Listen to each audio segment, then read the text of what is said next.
If you like the video, please consider supporting James Corp on Patreon.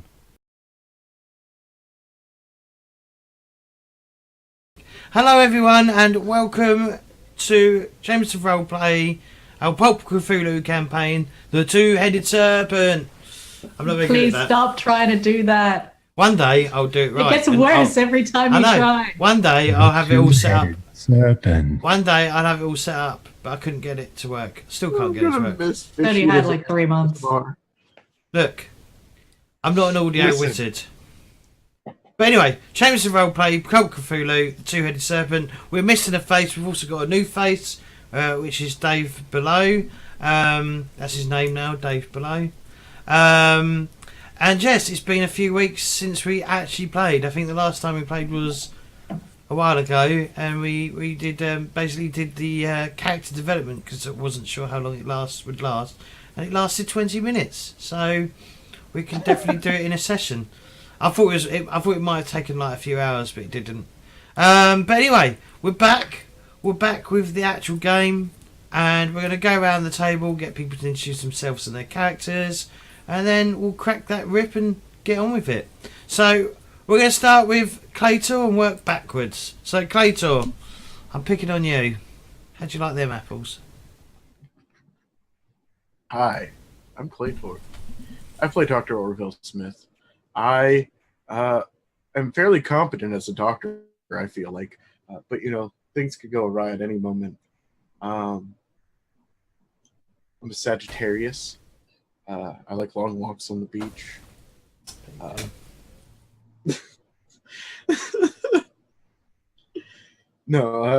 Yeah, I play Dr. Orville Smith. I own a fucking car that there's less than 100 of in the world. He does. It's a scout Beautiful. thing. Stout Scarab. It's the best car name I've ever heard of. Is this you in real life or your character? No, my character. Oh, okay. It's essentially the first minivan. Like, look it up. It is. Yeah, it's true. Weefs. Hi, I'm Weeps. I play Dr. Ethel Parker, who is mildly psychopathic in that she will not let pesky things like other people's lives get in the way of her goals if sufficiently motivated. She is an exorcist and also likes to hit things with machetes. It's the best type of exorcist. She's quite brutal. Fishy.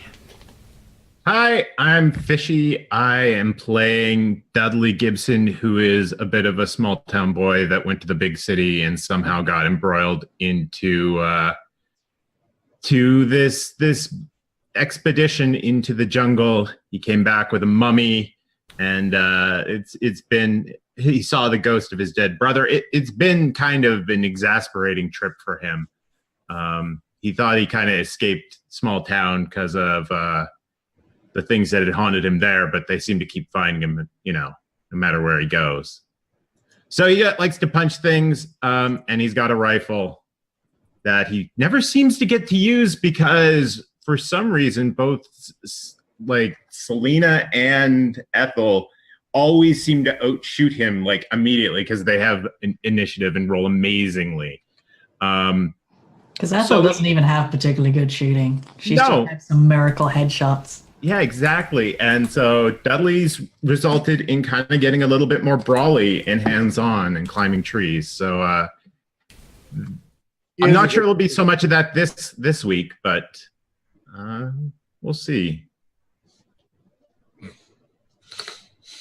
And last but not least, Henley. Hi, everyone. Name's Dave. I'm a former full-time streamer, now professional person.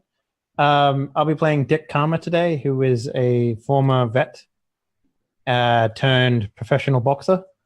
And yeah, he's a cool guy. I hope to be able to work out what's his problem in this episode. We'll find out, though, together.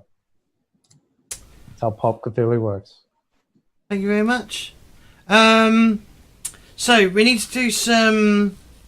Before we do a recap, we're going to need to do some housekeeping. So everyone but Dave, because you don't get to, I'm afraid, Henley, because it's your first session. Everyone needs to roll their luck for me, please. We also like reset our sanity thing, don't we? Like the max sanity goes to our current sanity. That is correct. Yep. Just wanted to make sure before I did that. That's fine. Okay. 2d10. Let's see. Where is my luck? So how does the system work exactly? If you roll higher than your current luck, that's in your luck value? Is that how that Yeah, works? so if you roll under your current luck, you get 1d10 plus 5 luck back. If you roll over your luck, so if you fail the roll, then you get your luck. Sorry, guys, you can't actually see what they're doing. If you fail your luck, if you so if you succeed in your luck roll, you get 1d10 plus 5 back. If you fail, you get 2d10 plus 10 back. Yes. Okay. Yep. Dudley gets And we- additional 10 or additional D10. Additional D10, yeah. Because I have the lucky trait. Yeah. But obviously the maximum of that is like 90. You can't go higher than 99 luck. So if you go to 99, then that's just all you can do. Well, you can't go any higher. It's going to become an elder god if you do that. No, I don't think even our gods have got like more than 99 luck because it's in the rules. They're not really sort of. I don't know. I don't really count Look them. at you looking up Cthulhu. Cheating. It's a bit weird. Weird that I'm not How much health does Cthulhu have? more than you. 12. What is this? So once we've done that, it's probably going to take a 2-day flight to get back to New York. It's not going to be something you can do in one day. You're going to have to like do a few stopovers on the way from South America. Oh shit. I'm not. What does that mean for like health and sanity then? Well, you should pretend. Well, sanity doesn't really recover, does it? It's health that recovers. So potentially, you should all theoretically be back. Well, yeah. So you gain what? Is it 4 health back every day, or is it 2 health? I think it's 2 health a day. I think I'm pretty sure it's 2 because the one that gives you extended healing gives you an extra 1 or something like that. Yeah. So you all gain. Yeah. So over the period of time, so over the few days flight, yeah, you recover 4 health back. Unless Dr. Smith wants to do some medicine on you, Ethel. Yes, please. I'm very unwell. Well, eventually I'll have to start charging you. Medical aid, right? Medicine. Woo! Yep, roll a d4 for me, please. You can do this like for at least 2 days while you're heading back. Day 1. Day Yep. 2. That's an extra 7. There you So go. yeah, you get 7 health 7 back. plus 8. Thank you very much. No, 7 You're plus welcome. 4. Well, that was over 2 days, so it would be 8. Right? No, What? it's 2 per day. Oh, it's 2 per day. Natural healing is 2 per day. Yeah, I did Okay. the same thing. Gotcha. Okay, there you go. Right. I also think it might just be worth having a quick recap of what happened last week. Or not last week, last time. We leveled up. Well, before that. Maybe a recap of the entire of episode or part 1. Well, or you might something. be doing that in the briefing anyway. Well, last time we fought a big snake and blew up its face and ran off with a mummy. Well, the mummy collapsed into dust, and we kind of swept it into a bag. Oh, yeah. Wasn't that the like fake mummy though? Like, wasn't there another mummy down in under that mummy? Like we claimed down through the throne. Yep. We did. There was definitely some talk of tying up the mummy to make sure it didn't get a. Oh yeah, there was Do that anything. one too. I did sweep up the fake mummy though, just to be on the safe side. So we have a bag of Bag of mummy. fake mummy dust. faux mummy dust. I mean, it might be I mean- real mummy dust. It could have been a dead person in there that just wasn't the magic one. Exactly. When you eventually catch up, well, when you eventually get onto that plane that picks you up from a clearing in Bolivia, they do put the mummy in a box, like a wooden crate, with air holes in it, and they also put like a gag thing around its snout, like a muzzle. Snout. What? Why? Has it got a dog head? Yeah, like a dog's muzzle. But it's more like a snake person, isn't it? Yeah, it's a serpent person. Yes. Yeah, so it's kind of got like a serpent. Yeah. Okay, that makes more sense. Okay, yeah. Because if you remember, it wasn't actually dead. It was just been asleep for a long time. Yeah, I remembered that part. I was just like, wait, damn it, alien person. Yeah, I didn't get to take a finger or anything. I know. It's terrible. So yeah, so it takes you it takes about 2 days to fly back to New York. And you can definitely tell they've been a little cautious about this as well. Not that any of you are aviators, and know how planes work and you know how they stay in the sky. But it's a relatively, pretty much brand new plane for this year. It's a Boeing something or other. Oh my god. What? Is it going to add to the story? Yeah, Okay. it's Boeing That's 247. annoying. It only came out this year, so it's like brand spanking new. So Caduceus has got a shit ton of money, basically. Okay. And you land back at what is to become JFK Airport, which isn't JFK Airport at the moment because you know it's not. Is it JFK in it? Was that? No, Pretty that's sure he's 60s. not alive yet.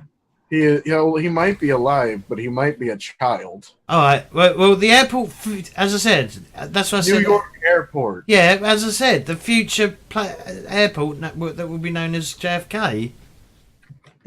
So you land at New York Airport. Is it a New York minute? It is. Time slows down.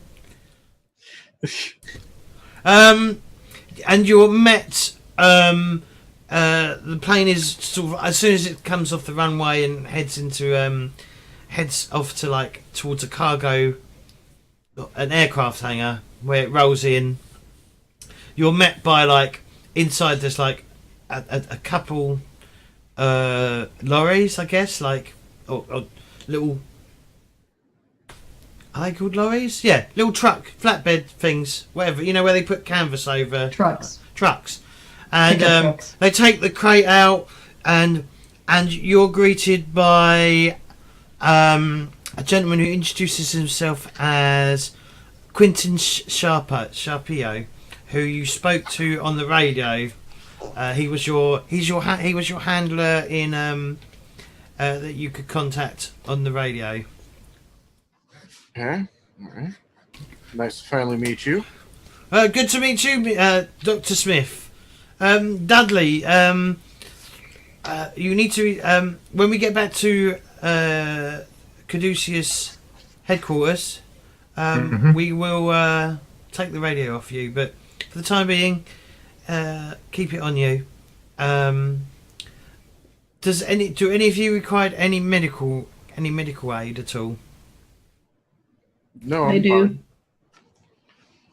Dudley does, but This doctor's airplane care is not that good. I can only do so much. All right. Dudley's a little scratched, but he's kind of spent the plane ride a little checked out, kind of thinking about everything that transpired in the last few weeks. Like, how long were we there? We were there for like a week, weren't we? I don't know. I lost track after day 3. It was I three- believe we were there for a week. it was 4 or 5 days, I think. So like he kind of like half nods along with, and he's not even concerned about getting himself kind of finished, cleaned up. He'll heal up on his own. Yeah,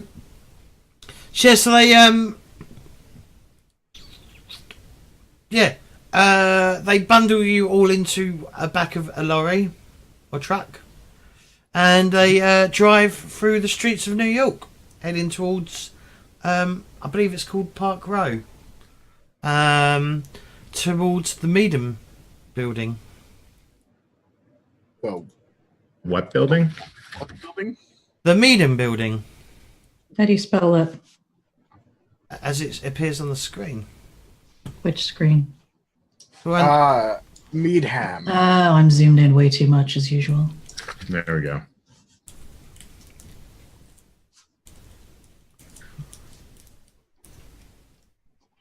Private meeting room, roof access, general access. Oh, sweet. I'm going to the coal storage. Excellent. okay. If you want to sleep with the coal, you go ahead, man. I'm going to sleep with the coal. They're my friends. Yeah, so you're taken across New York. Obviously, it's not like modern days where the traffic's horrendous, because there's not as many cars on the road. So, you know, it's quite easy to get across, you know, even across Manhattan. Because this is on the east side of Manhattan, I believe. And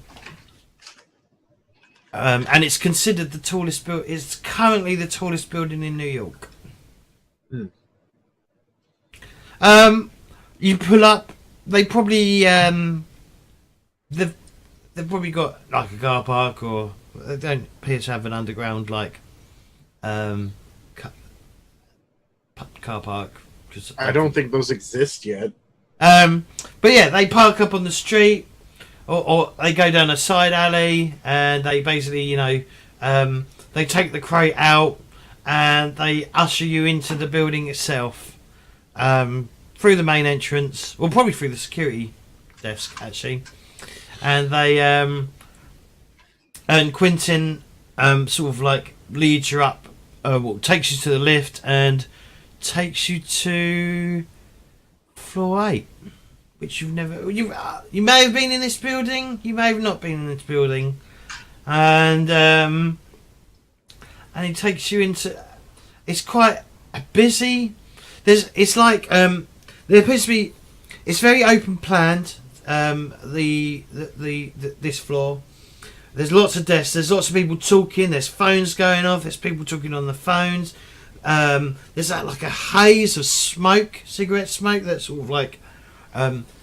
Sort of hangs in the air across just sort of overheads of the people working there, and there's a few like offices on the sides, and there's like other doors that lead to like meeting rooms and toilets and storage rooms and filing rooms, and the place is just completely alive and buzzing with people doing things.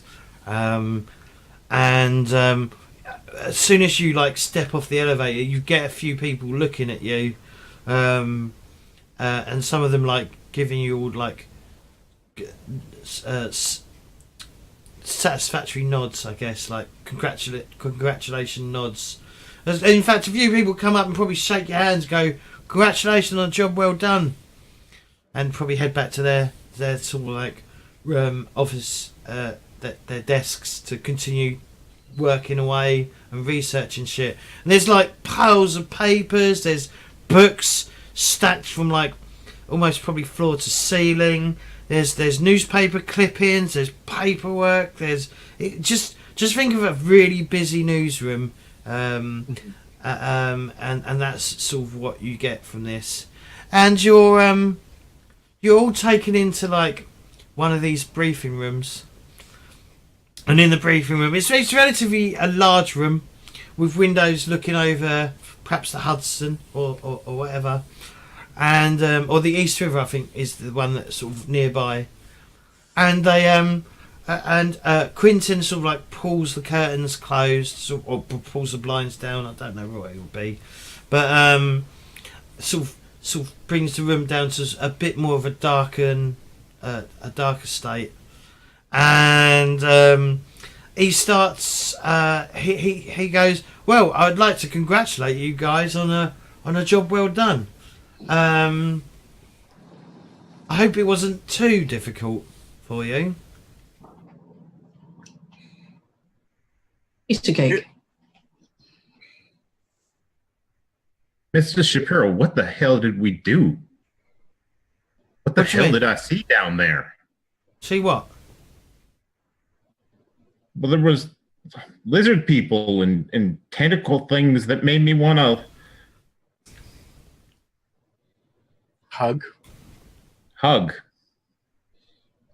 Well, I mean, I mean, you sent us down for a mummy. we did, Which was You- weird enough to begin with. and you retrieved the mummy. We did, and we've got. Wait, was there only one mummy? There was that decoy mummy. Anyway, I'd like to. Well, yeah. I'd like to introduce you to your new colleague who will be working with you from now on. And he goes and opens the door, and he calls out, "Dick." All right. All right.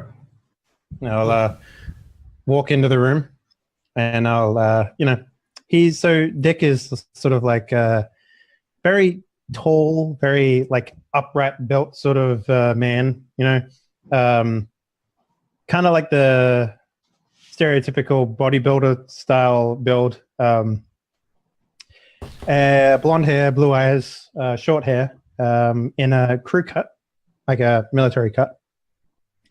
And he's just wearing I don't know, normal clothes for the time, I guess. So I'm seeing your one from Blade Runner. Hmm? Is that right? Was that? I said I'm seeing your guy from Blade Runner. Is that right? Oh yeah, that kind of I've forgotten his name. Yeah. Mm-hmm. Roy. Yeah. Like the you mean the what is it? The synthetic one, yeah? Yep. Yeah. Very similar to that. Harrison Ford? No, the other one, the one who goes. Dolph Lundgren or the other one? No, it's not Dolph Lundgren. Definitely not. The other one. Okay. Tiger. That's the other one. I got that now. Okay. I was confused for a second.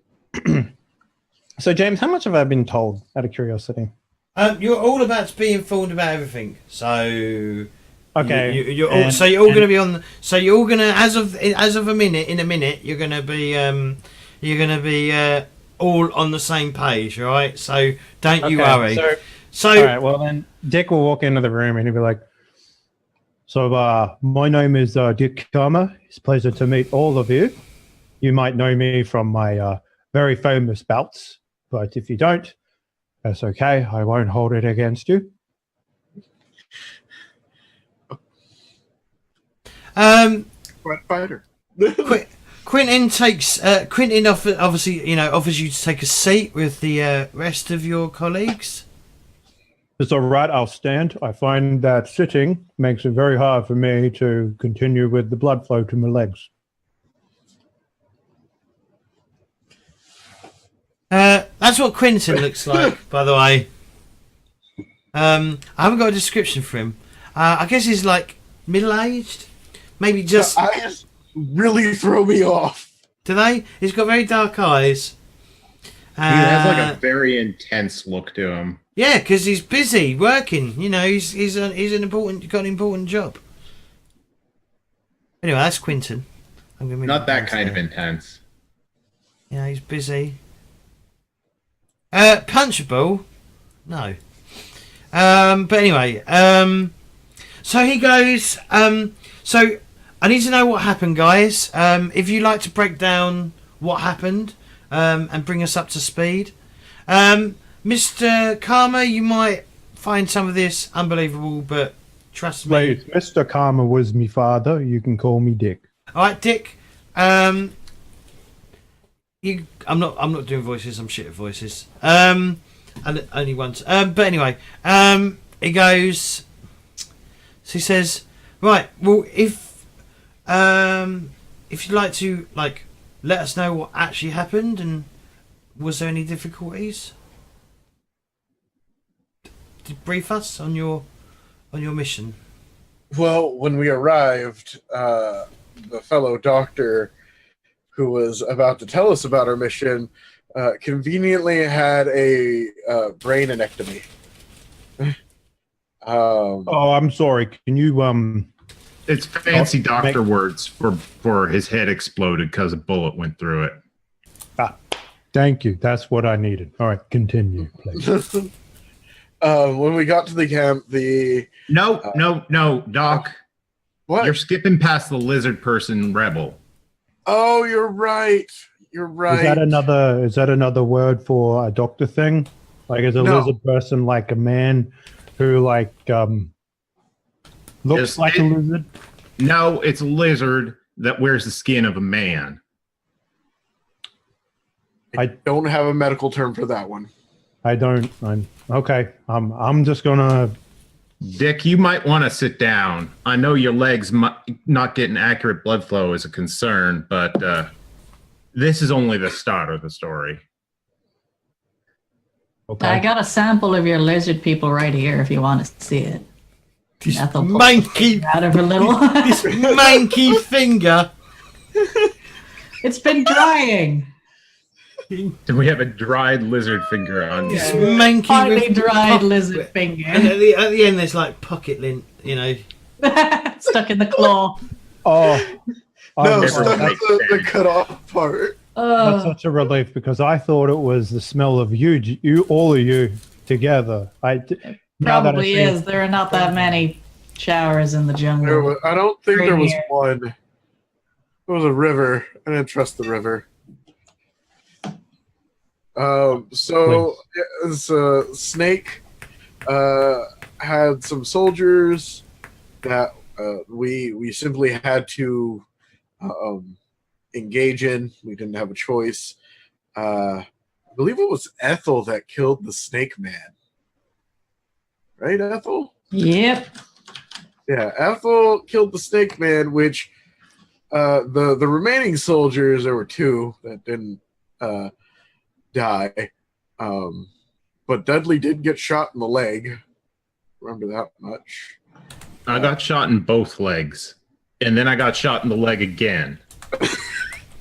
You got shot in the leg. That is the most normal part of our entire story. Is the volume of times I got shot in the leg.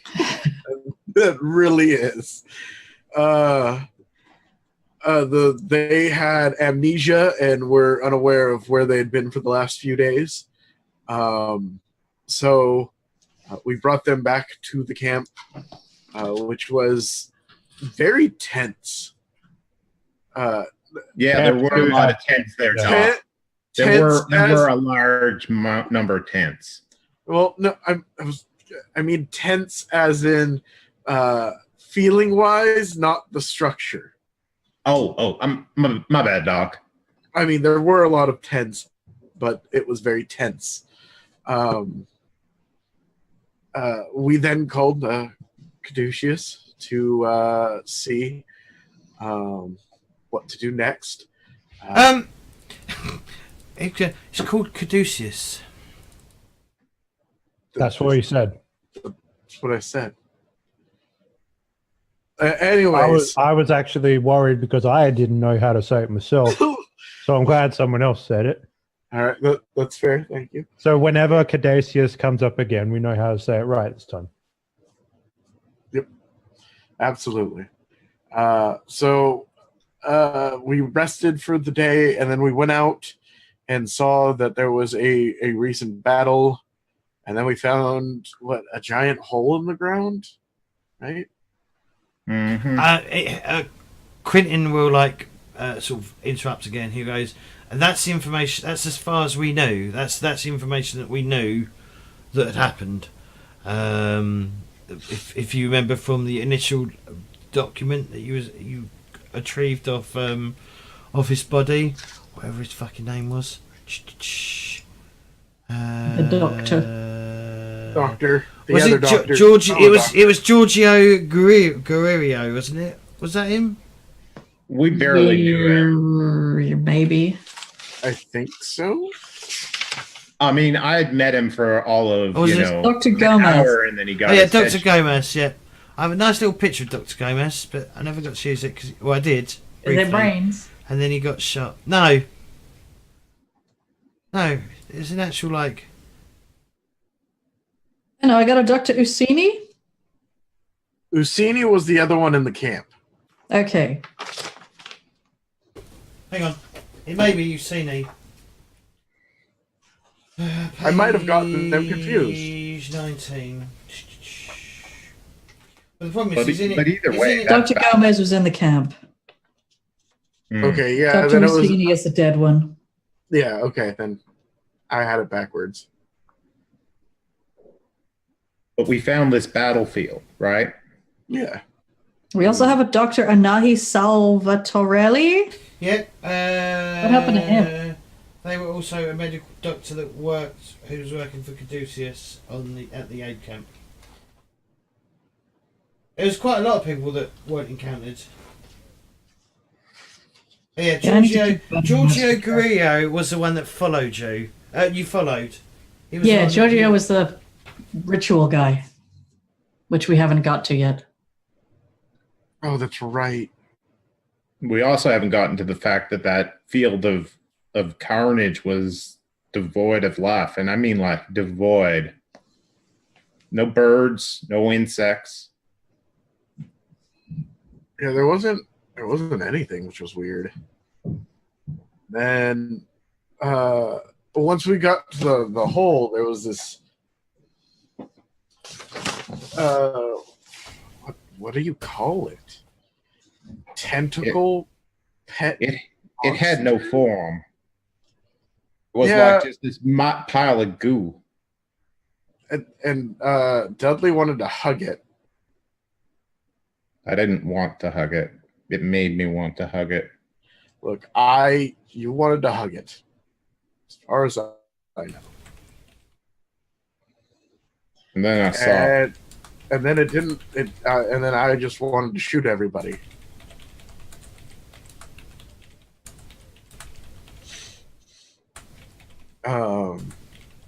I think Ethel shot and killed that one too. That might be the one I punched in the face. Oh, that might Such be. that it has a face. I punched a lot of things. You did punch a lot. I mostly shot the lizard people. Formless shapes either got grenaded or kicked into the hole. No, I remember those things we had to kill with fire. So from there, we found something happened, an earthquake, after killing the thing, and then we found a temple. Or it wasn't a temple yet. It was a Structure. A pointy structure. a screw, a giant screw in the ground, An upside down screw. an upside down screw. Thank you. From there, we went back to the camp and did we meet the religious person the next day? Is that it? It was around that time. Yeah. Things get a bit hazy. I mean, Yeah. Basically, we went back and forth to the camp. Well, you did partake in the drug taking, so yeah, it does get a Oh, bit yes. hazy. That would be why it got hazy. I remember now. There was a festival. Aha, it's all starting to make a little more sense now. Sounds like you all did LSD, and now this is like, I look over at the gentleman who called me and is like, intervention? Is that what we're doing? No. Is that your job? I actually don't know what I'm here for. My agent called me here. He said it was a good deal. So I saw my dead brother, man. This isn't no joke. you're screaming about tentacle things and whatnot. Upside down Snake. screws. Lizard people and whatnot. Losing people are real, and I brandish the smelly finger at him again. And the nameless things are real, and the snake dogs are real. Oh God! Oh, yeah, I gotta forgotten pull about that the as well. Snake dog. I pull out the paw of the snake dog as well, Which is also slightly which decomposing. is also partially dried. Yes, I've been hanging them up every night on a piece of string. I knew that smell wasn't one finger. Mm-hmm. So we find a bunch of holes. We follow this religious guy. The screws up into the sky. I'm going to point out, when you say holes, we're talking giant pits that were thousands of feet deep that took us hours to climb down. It's not just like, oh, there's a bucket. And then we're covered with these monolithic fire stones. thrower monkey. What? Sorry. There was the fire throwing monkey. What do you mean fire throwing monkey? It was a monkey that had a ring that threw fire at us. Do you have that ring? Miss Loveridge does. Yeah, Miss Loveridge does. Okay. I assume she's retired to a bedroom or something to recover. Potentially. We'll have to get Going that to off buy her. a new snake. We'd have to get a new we'd have to get that artifact off her. We're obviously interested in all artifacts that you retrieve on your field missions. All right. So it was the fire throwing monkey, screw, the giant pits. A ritual to keep the demoness. Oh yeah, some destroying some pillows or making offerings at some pillows. They're made of stone. It's a metaphor, I'm assuming. Sharpio goes, their offerings probably did nothing. It was just, that's what they believed they had to do. It probably did nothing at all. That's fine. It was probably a superstition that was really a cover for checking that the 5 wards hadn't been blown up yet. Maybe. I'm gonna start looking in the corner of the rooms for cameras. I don't think cameras have been invented yet. We got photo cameras. Well, photo cameras and of course, and there are video cameras. I think there were talkies at this point, but we're talking It is early talkies. Large and explosive film. Yeah. I heard about this. This is where you trick people and then you put it on the newspapers and you say how much an idiot they are. Look guys, I need money, but I don't need to be embarrassed in public. So but we're actually quite serious. And we're not really in public, Dick. I get that, but you'll put the photos in the newspaper. That's how it works. No. Dick, what kind of photos? Photos of your face? Me believing you guys' story. Do you want us to take a photo of your face? And I start pulling my camera out of my bag. I knew it. This is a tabloid thing. What? No, she just happens to have a camera. We were on vacation. I don't think they did. I don't know if they did that in the 30s because tabloids had a bit more respect, I think, than they do nowadays. It's fine. It's fine. It's pulpy. It's good. All right. C nods. So when did you get into the temple? A few days later, after more snake people and more soldiers tried to kill us. And another one of those tentacle things. And snake dogs. After we'd blown up one of those pillows. Yeah. Once we got in there, I think we nearly died to a trap. A snake statue stared at us and shot us with paralysis. Yeah, stared at us and we couldn't move. And then we fought a giant snake. And Miss Loveridge's snake got destroyed. Oh yeah, her pet snake didn't make it. Didn't make it. Don't forget you've all got scales now where that beam hit you. And they haven't gone away. Oh, I goody. don't. Alright, everyone who was hit by that laser beam and in that location of where you was hit, I think Dudley's got both legs. You've got now So scales nicely covering his bullet holes. you got scales on your fucking legs. Like I keep snake scratching scales. them. Yeah, like they keep bothering me. Yeah, they're gonna chafe against your trousers. Yeah, exactly. Like I can feel them Free kind of armor. catching slightly. And it's just like I'm trying to avoid thinking about them. So I'm just kind of like nervously scratching at them. And then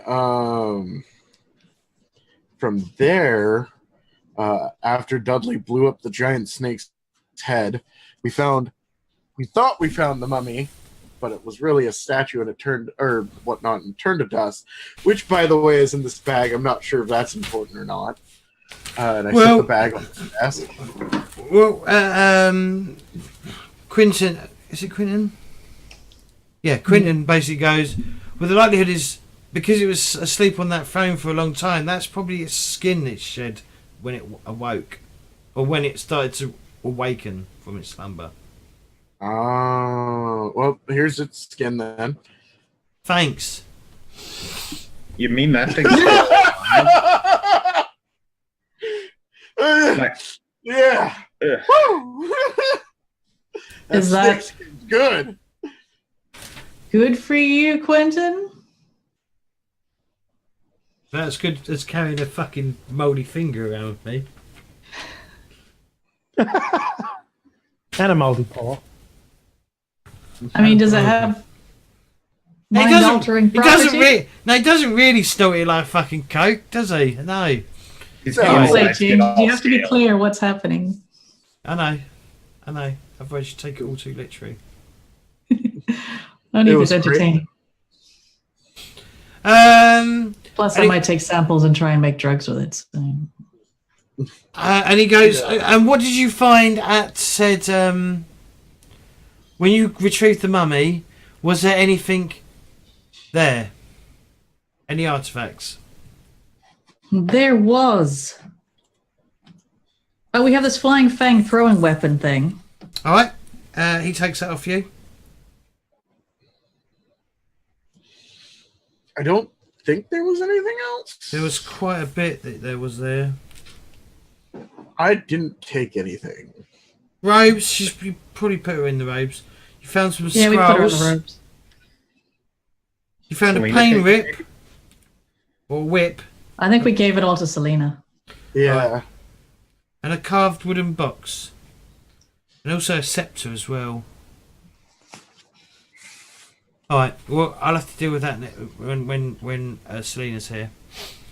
Alright, well, he goes, well, once I can get hold of Selena again, we will retrieve those objects from her. But anyway, ladies and gentlemen, as for your completion of the mission, and Dick here is quite astute at boxing. What's that mean? What are you trying to say? That you're good at boxing. Oh, yeah. that you've trained for it. A woman comes walking in from, and she's got like a bunch of folders on her, and she hands each of you a folder. I think they're red folders. Quentin goes, "This is Dolores Preville. She is the head secretary for Mr. Meadham. You Howdy, ma'am. see her around. She looks slender woman with icy blue eyes, a gaunt face, the dark hair is shot through with grey, and she usually wears it held back.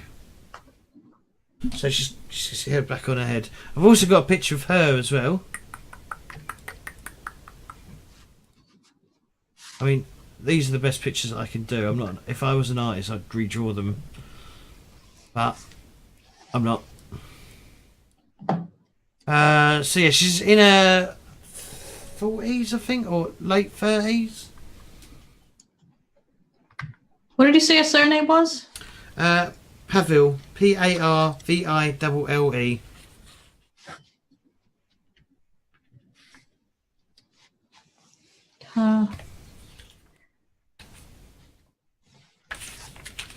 She is 38. Oh, she's the same age as me. Sounds a lot older. Doesn't look like me at all. Sorry, What? Jay's trying to say it looks like me. But Jay's a big fat liar. I know. That doesn't look like we've so. Oh.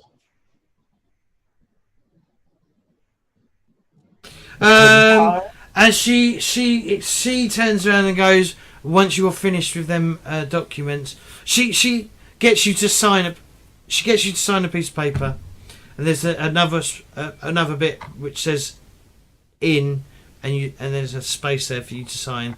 She says once you've finished reading these documents, you need to sign them back in, and she hands the piece of paper to Quinton, who will then collect them. The briefing, the Tier 1 briefing. The text outlines the history of the Caduceus Foundation.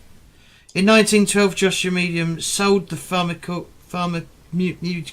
empire he had built up over the past 30 years. With the proceeds, he founded the Caduceus Foundations. Various newspaper articles follow, each detailing the help Caduceus has brought to people across the globe following epidemics, natural disasters and wars. And Tier 2 briefing. The text outlines information that the Caduceus Foundation has been able to learn about the Serpent People. It appears that the Serpent People are native to Earth, have ruled empires that have now faded into history, and walked lands long before the rise of humanity. A religious schism occurred many millenniums ago that split the race in two. One side worshipped an entity called Yig, the father of serpents, potentially the progenitor of the race. The other worshipped an entity known as oh my god, how do I pronounce this? Tsogoroth.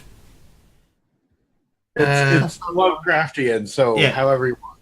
I've pronounced it like that. An evil toad-like monstrosity that revels in vile acts and atrocities. This later faction refers to themselves as the Inner Night. Caduceus has found, in their experience, the worshipping of Yigs are content to hide from humanity deep below the grounds in subterranean cities. They're known that to pick a fight with humanity could spell annihilation, despite their vastly superior technology. Conversely, the evidence that Caduceus has gathered makes the organisation believe that the Inner Night, who are responsible for attacking Joshua Medium, is working towards a plan that will spell disaster for the human race. The details of this plan are not yet known, but it's imperative that it will be discovered soon. The Inner Night faction is an organisation and coordinating its efforts across the globe. There might not be much time left. Some of the sources referred to in this pack are written in Nacelle. There are translation notes supplied. Anyone studying this for a day gains plus 10% in other languages Nacelle. So everyone who reads that briefing, which should be all of you, gains plus 10 to other languages Nacelle. Yes, I'm reading it. Also, you will need to do sanity checks for me, please. What if I don't believe it? Unfortunately, it doesn't really work like that. Yeah, you're going to just turn around and walk out because that's kind of the end of the adventure. Well, what if I think it's a movie script? It's not really like that. God damn it! All right. I'm along for the ride. Let's do this. All right. How do I roll sanity? Where's the button? Just click your where it says sanity Where's that? Okay, on the character sheet, at the top. it'll say sanity. To the right of the logo. Oh, do you have the Pulp Cthulhu set up or the... Yeah. Oh. Okay, so I'm rolling the black one or the green one?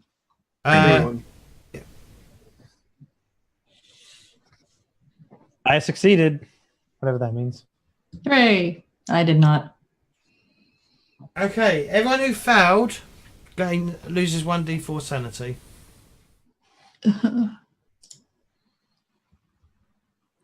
I lose 2 sanity.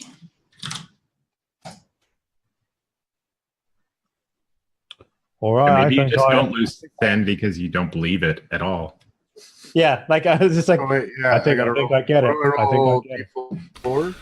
Right, but can you all also give me, all of you, can you all give me like an intelligence test, please? Green one or black one? It's just. Do I just hit green? Yeah. Yep, just hit green. Yeah. Yeah. We is smart today. Mm. Okay, you'll gain plus 5% in Cthulhu Mythos as well. Yes. Doesn't gaining in Cthulhu Mythos do something else though? As Yep, well? it will lower your maximum sanity. Okay. So that What was the other thing you said? You said other languages is 10%. yeah, The Nacelle. language. Nassau. Okay. It's spelled Put you on 11. N-A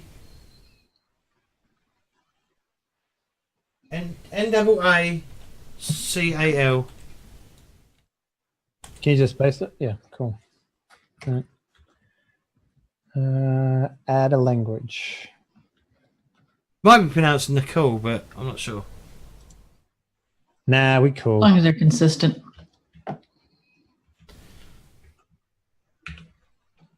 And you said that's 10%, so that'd put it at 11. Yeah. Yep. All right. Neat. Does sanity go down at the same rate as Cthulhu Mythos goes up? I can't Yep. remember. It should automatically I do don't know. that for you as well. Oh, max sanity, not actual sanity. Yeah, max sanity. Right. Yes, I see that's gone down. Great.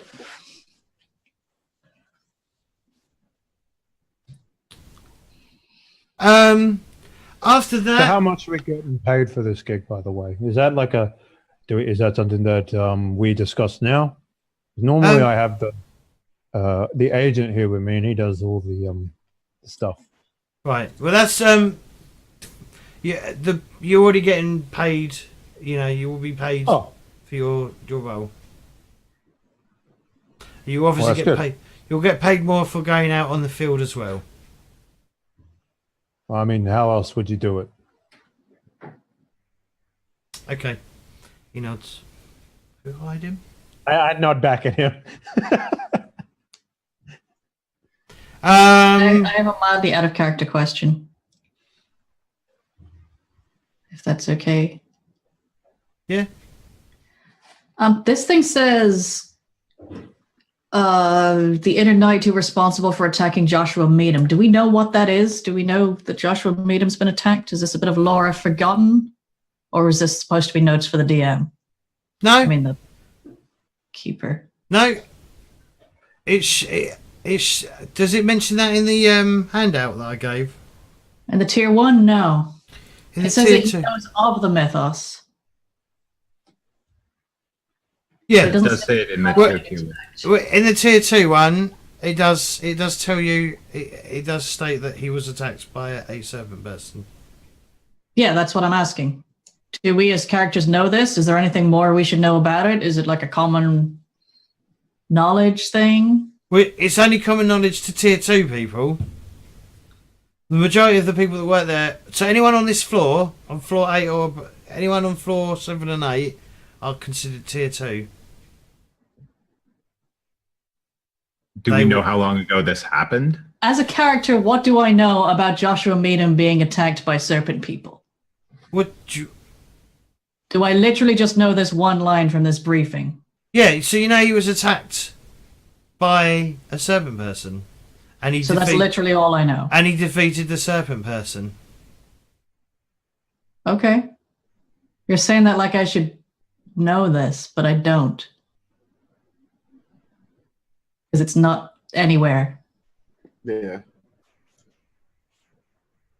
Like, is this just like a briefing that we read? Like, Yeah. is this what was So in the the- red in the overview, so yeah, so it does say so it goes into more detail in the briefing that he was attacked by a serpent person, but the overview is that he was attacked by someone from the inner night of the serpent people of the inner night.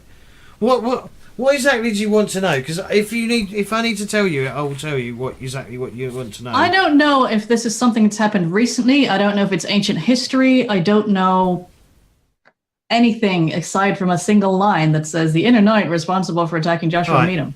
Okay. Was it yesterday? Was it 10 years ago? No. Okay. So he sold the business in 1912.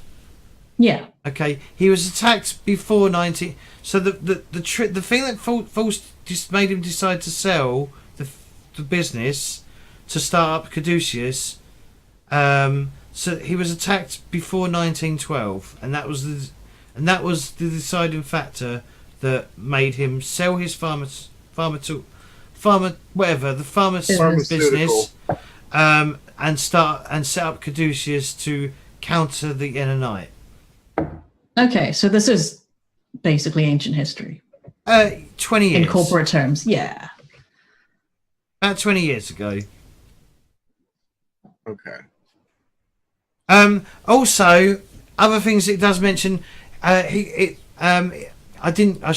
doesn't really say it, but I'm going to say it. So he had a daughter. Her name was Rose Meadham. What? Nothing. Nothing. Please continue. And his daughter went on a mission and never came back. She's believed to be dead. Okay. Well, over under on seeing her in this story? Yeah, probably. He's the mummy. Oh, shit. Yeah. I knew it. I know that dust smelled like roses. Grim. I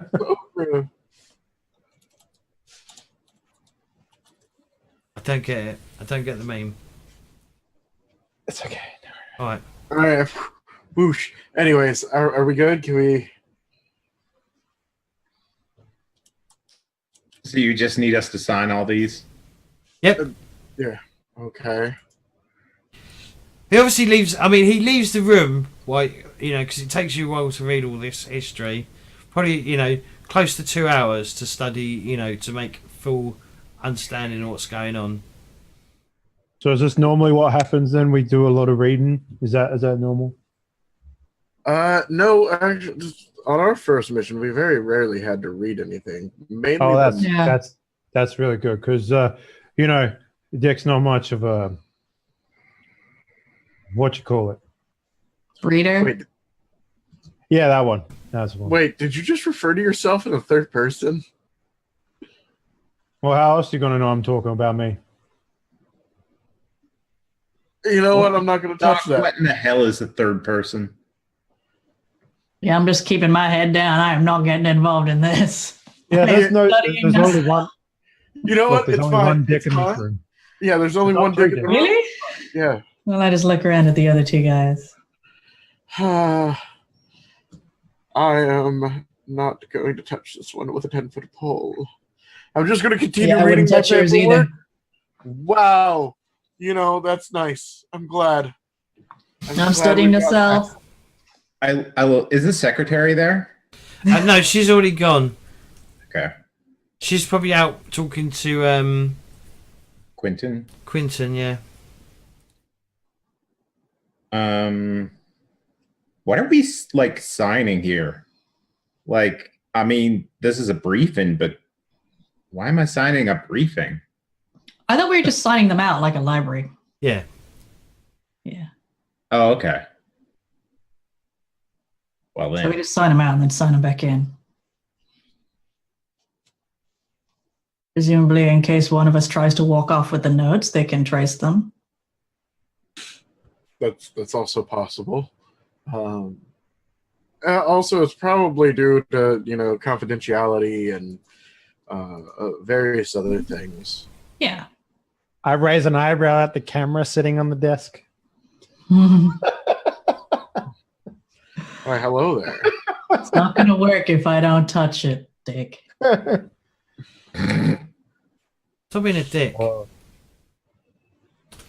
Anyway, Oh, he's like, whatever, and he just signs it. And yeah.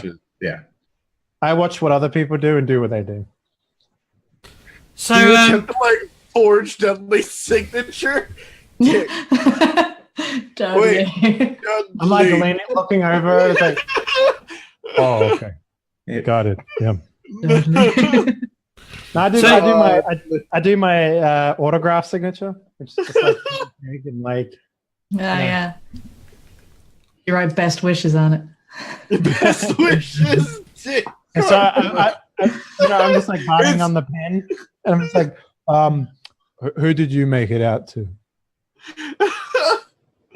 You put your name. All right, Dick Karma, care of Dick Karma. I finished my paper and I was just like, this is going to be aggravating and challenging. So You know how we feel. so they come. So Quinton comes back in. He collects up the folders, and he takes the folders, hands them off to a receptionist or something, who takes them upstairs to where they belong. And then he goes, "Well, it's probably best if you have some R&R." And then What's that?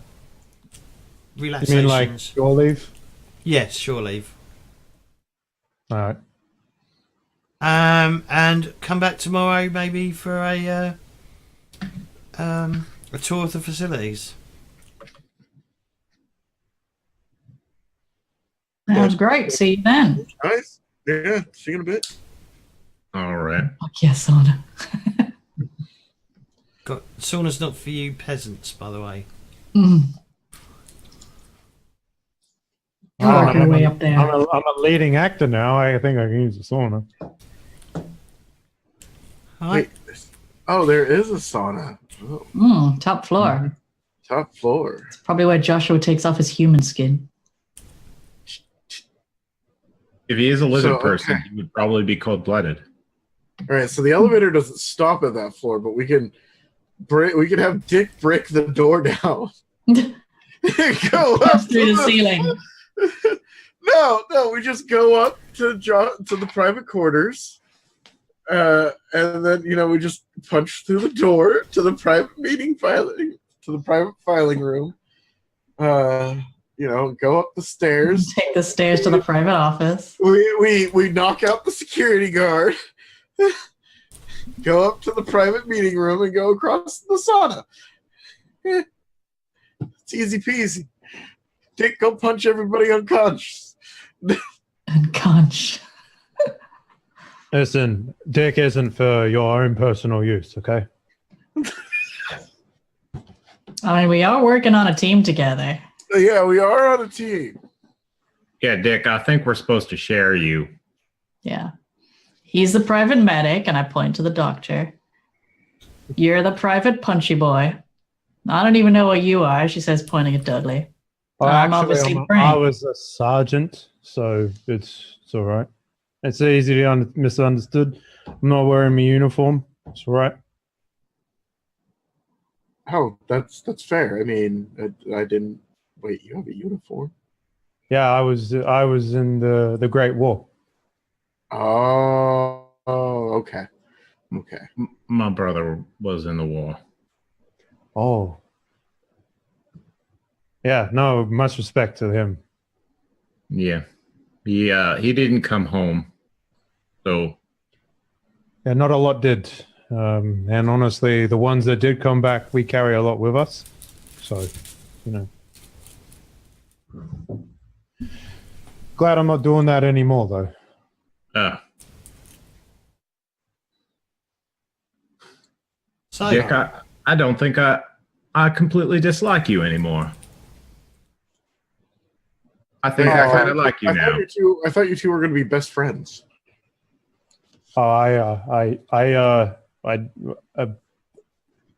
Thank you. I guess I wasn't aware that you didn't like me, but that, it's all right. It's okay. I'm you know how you Hollywood types are for us small town folk.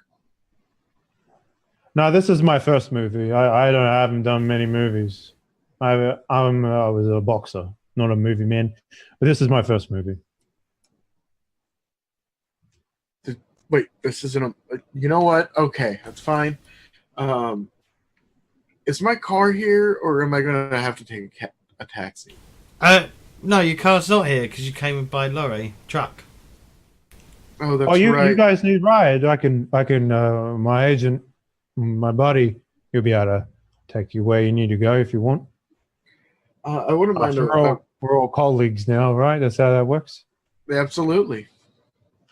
I wouldn't mind a ride back to my place, my apartment. Oh, I thought we will go out and shoot the shit, shoot the town. Get to know each other. I need to go and have a shower. I need some rest. To be fair, Dick, we have had a very long flight and a very long couple of days. We can schedule dinner at some point. All right. How about tomorrow after the tour? Yeah, tomorrow after the tour sounds great. Yeah, we'll go on a little team building, bonding exercise. Well, just so you know, his name is James Masters. You can call him James or Jimmy Masters or JM if you want. Doesn't matter. He likes all names. But he'll take anywhere you need to go. Can we call him Spike? I don't know. I never called him Spike. You might like it. Oh, that sounds good. I like this plan. All right, let's all head home for the evening at least. Get some rest. Eat some food. All right. Bolivian food is not the best cuisine I've had. I'll go home and try and memorize my lines from what I read, James. Well, you're not allowed to take them home, so... Yeah. I know. That's what I said from what I read. Yeah. Try and remember everything. Scribble some notes on the way home, I'm talking to James. I'm just like, tell you what, being actors is real hard. They make you memorize the lines without even giving you the thing. I don't even know half of what the writing.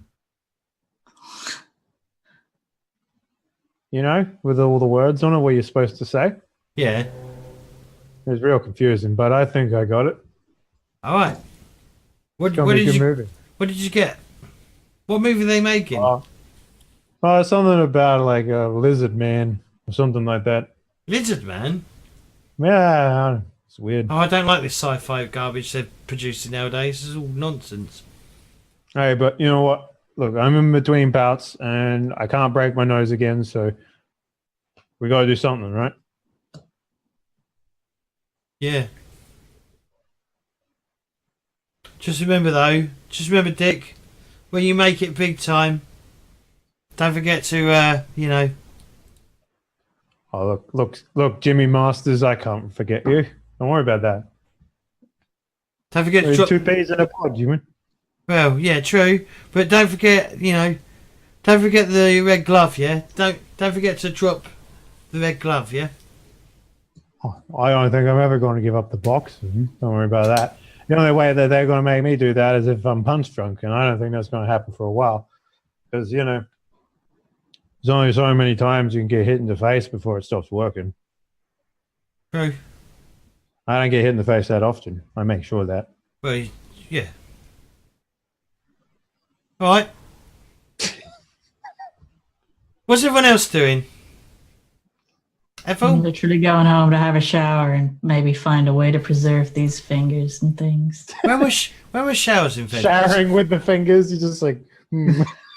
Not at the same time. I mean, I got to wash the pocket stuff off, obviously, but... Maybe Thinking a jar of vinegar or whatever 1930s preservatives were. You're going to pickle it? Yeah, I'm going to pickle it. Pickled snake finger. Pickle everything. All right. Okay, so Ethel's going to pickle a finger. What, a finger and a paw. Dudley, what are you doing? I am heading back to my friend Jeff's place. He's the one that you're staying with, isn't he? Yeah, he's the one I was staying with. And he's found Jeff's kind of sick in bed with like some sort of illness. So Dudley just kind of like tries to take it easy, and he cleans up Cecil's rifle that he carries with him. Yeah. And he kind of just spends the night, kind of winding down. And when he's getting ready for bed, maybe we could have like a shot of that like lizard skin or something. And I don't know, maybe it's getting a little bit worse wherever he got hit with the lasers. I think you got hit twice, didn't you? Both legs. Yeah. Yeah. So, but he's kind of not trying to pay attention to it at all. So right. He's just scratching it, and it's off to bed. All right.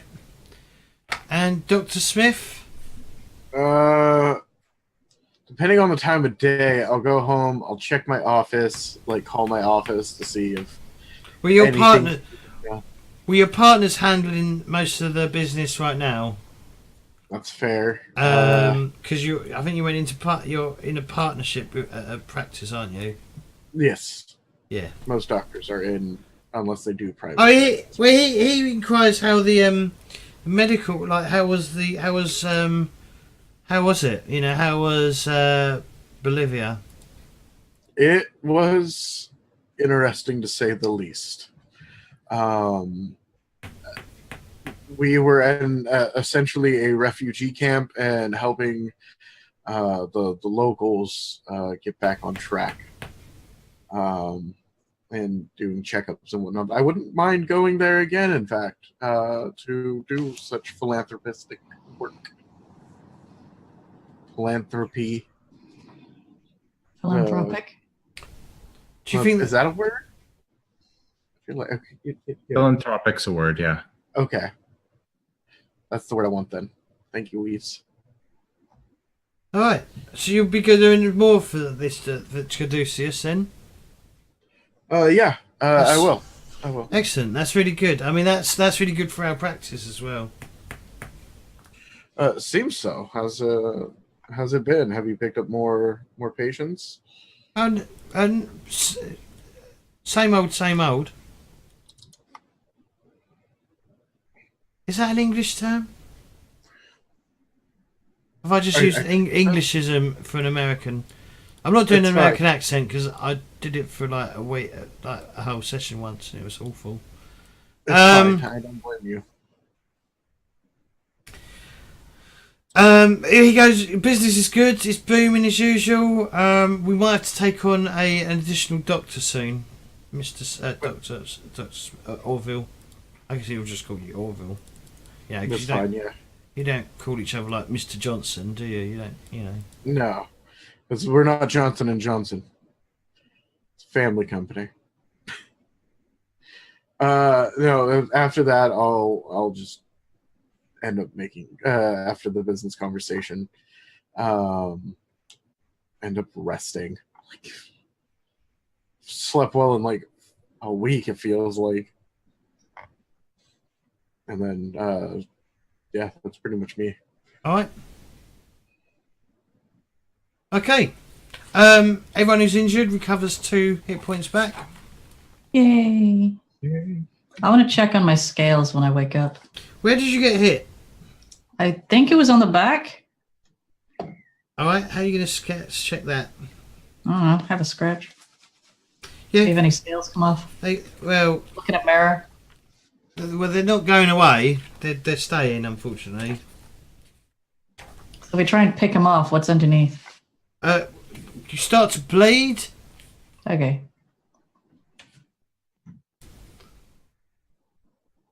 Is there a research facility in the Meadham building? Is there? I don't. You're not sure yet. You haven't had a. I presume Caduceus has some kind of research. Mm-hmm. All right. I'm going to stick some scales in a little jar and take them with me. All right. Peel off, ow. Peel off, ow. See, I feel like it would be offices, administration, charitable works, etc. As it's somewhere in there. Yeah, etc. Yeah, it's Wait, no, that's not the cetera. private stuff. No, it would have to be 15th. private offices, I guess. So Maybe. I think it's the 10th. So it's Friday the 10th of March at the moment. Okay. You want one of us to keep track of dates and times. That is why I gave a calendar out. Where? In your literally at the bottom of the hero sheet. Like if you look at the But I can do the 3 calendar. Yeah, but do you want like one of us to actually be writing down? Okay, 3 days have passed. if you want to. Is it relevant? Because you keep saying things like, "Oh, I lost track," and it might be a week, it might be 3 days. If it's not important, then it doesn't matter. If it is important, somebody should be tracking. It's not massively important, no. Okay. Okay. No, it's not the 10th, would it? It'd be the 12th. Because you was there 5 days. So I'm just trying to make sure things line up. Because it's literally only a cut. Like, yeah, I'll explain later. It sounds like it is important. It's only important for this next part, so it's. Oh, okay. So I'm just trying to see what day it is, because, yeah. Yeah, okay. So yeah, next day. So you're going for like, yeah. So it's now the next day. Just trying to figure out what day you arrived on.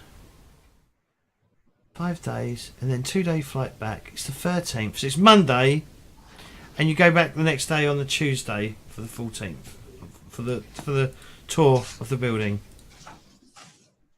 Okay, it still fits in. All right.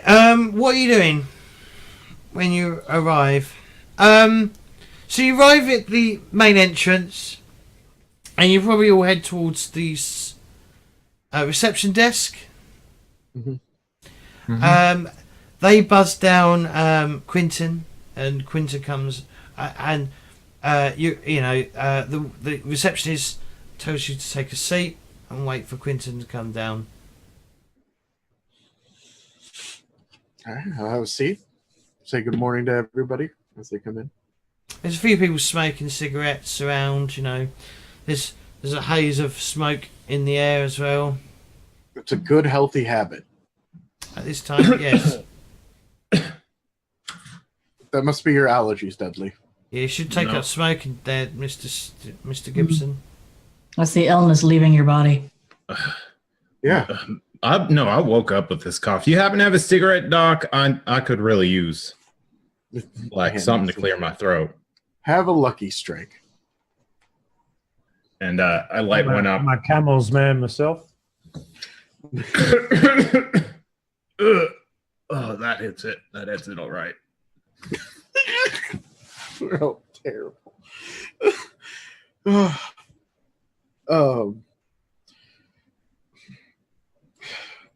Dudley, how's your legs? Itchy. You might be sitting down too much.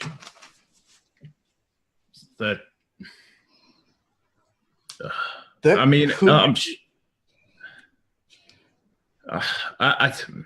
I just haven't want to look at them. I mean, it's just. I mean, look at him, Doc. And I kind of pull up the Trouser leg? up my trouser leg up past my calf, and on the calf is kind of this really red with some scabbiness that I've picked off pieces of it. Kind of like Ethel has, but instead more yeah. Or picking scabs and taking samples. yeah. That could be I'm going to look at it to see if it looks the same as mine, which I presume it does. Potentially. Obviously, it's in a different location, but it's similar scales. Have you tried putting betadine on it? If the bubbles come up, it means it works. you're not wrong there, Dick. What in the hell is betadine? Oh, it's the stuff they put on like open wounds and stuff. They did it in the army. It's like this red crap. Burns like hell. Doc, you got any of that? I'd take burns like hell over itches like hell. Not on hand, but I do have some at my office. Oh my god! Could you help a friend out maybe later on? Absolutely, I would. Once we're finished here, we can go to my office and I'll fix you right up. We should also see if they know anything about it here. Yeah, I got some samples. If they got a research lab, I want them to find a cure, please. This better not be spreading. Every time to a snake person. Ethel, every time you sort of like lean against the chair to get comfortable, you sort of sit back up away from the chair because it's all a bit sore down there now. Mm-hmm. Because you've been picking. Yep. Taking samples, thank you. No, it's called picking. It's for science. Sure. That's what you're going to call it? Mm-hmm. You know, you're all sitting down a lot, and I see that you're being a little uncomfortable with it. I would suggest that you stand tall like Dick here, and you'll feel a lot better. Thank you for your suggestion, Dick. You're very welcome. I'm glad I could help. And Ethel continues. Good man, Dick. I'm just looking at him like, I like you, but I also hate you, kind of. That's just awful. And yet you have no idea what you just said. Standing up makes you feel good?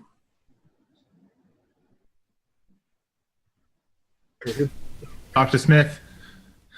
Yes. What were we How can I talking about? Taking you to my office afterwards to see what we can do about those, but there also might be somewhere here to see about it. Dick does have a point that blood circulation to the legs is fairly important, as we've There you go. recently learned from fighter pilots.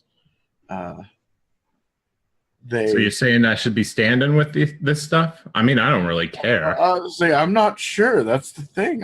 We have to run some tests. Are they fighter pilots with bullet wounds in their legs? No. Infected lizard, bullet woundy. Eventually, Quentin comes down. He spots you in the reception. It's good to see you. Good to see you. Hope I'm not interrupting anything, but if you'd like to follow me upstairs, and we'll take the elevator first, but you know, we can we'll get this sorted. All right, sounds good. Well, in fact, he'll start down here. He'll go. Obviously, this is the reception area. If you lose your access to floors 7 and 8, you'll need to come here and ask the reception to buzz one of us down. Behind, there's the main security desk. Our head of security is a gentleman called Frank DeLuca. Frank? Thank you.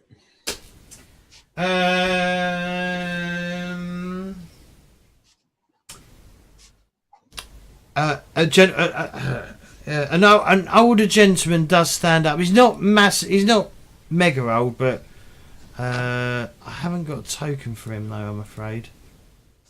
So I'm just gonna have to drag out. Can I just drag that out? Yeah. So that's what Frank. Excuse me. That's what he looks like, Frank DeLuca. Like a mob boss. You look like. They all I'm look not like. seeing anything. Yeah, everything went white for me. Down here. It was white, now it's gone. Yeah, it was white. Now it's gone. You got to refresh. It happened to me too. Or like reload the whole of Roll20. Yeah. A broad, jowly man with heavy features and a pronounced widow peak. He appears muscular if slightly fat. And as he sort of walks towards you, he seems to be walking with a rolling gait. Don't know what that means. It was in the book. I don't know what gait means, or gait, G-A-I-T. Gait is your way of walking.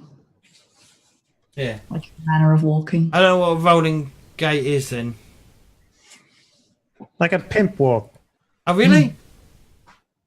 I don't know what a rolling gait is, but I imagine it's sort of like a, like a lean, kind of a or like a strut. limp or something like that. Yeah, like a strut. Yeah. Let's see what the internet says. It's an accentuated walking style, realistically. It's the way in which you move your weight of body from side to side more than usual when you walk. All right. So it's kind of And he introduced himself. Hello, Yeah, I am. Sorry if they all sound the same. Frank DeLuca. Frank DeLuca. I'm head of security here. If you get up to any shit, I'll fucking know about it, and you'll be sorry if you fuck around here. All right. Lovely. Lovely, Frank. Good guy. huh? Okay. Goes back. I'm like standing over him. I'm just like, okay. All right. We're right there, Frankie. Yeah, Dudley's got like a kind of like puzzled to kind of whatever you say kind of look to him. As you walk away, Quentin goes, oh, never mind him, he's a bit of a bully. He then takes you to the elevators, and you go up to basically floor 6, and then you take the stairs up to... we're just going to go to the 7th floor first, because that's... Well, in fact, he's not going to stop at every floor, but he goes floor 7, 3 to 6... Bollocks, I'm missing everything. He'll go to the 2nd floor, so I'm getting confused because I'm being English with floors, not American. It takes you to the 2nd floor, and he shows you the staff cafeteria. If you want to get some food, you can get food here. It is free, so if you need food, come here. The telegraph room, obviously this is where we send and receive telegraphs. And then security office is where basically security will come and like check in and stuff like that. You do see there are quite a few like security guards on patrol and guarding certain areas and things like that. He then takes you up to floor 3 to 6. He's not going to show you all the floors because they're pretty much identical, but basically this is where like secretaries sort of like it's sort of like secretarial and admin sort of positions that are done here. They and when you go back into the lift to go up to the 6th floor, he does say, as long as no one's there, he does say they don't know, they're not fully informed on Caduceus' operations. They believe us to be, a full medical organisation. He then takes you up to the 7th floor, and he shows you around this level. He shows you the storeroom of where the artefacts are kept. In here, there's like. Let me check my notes.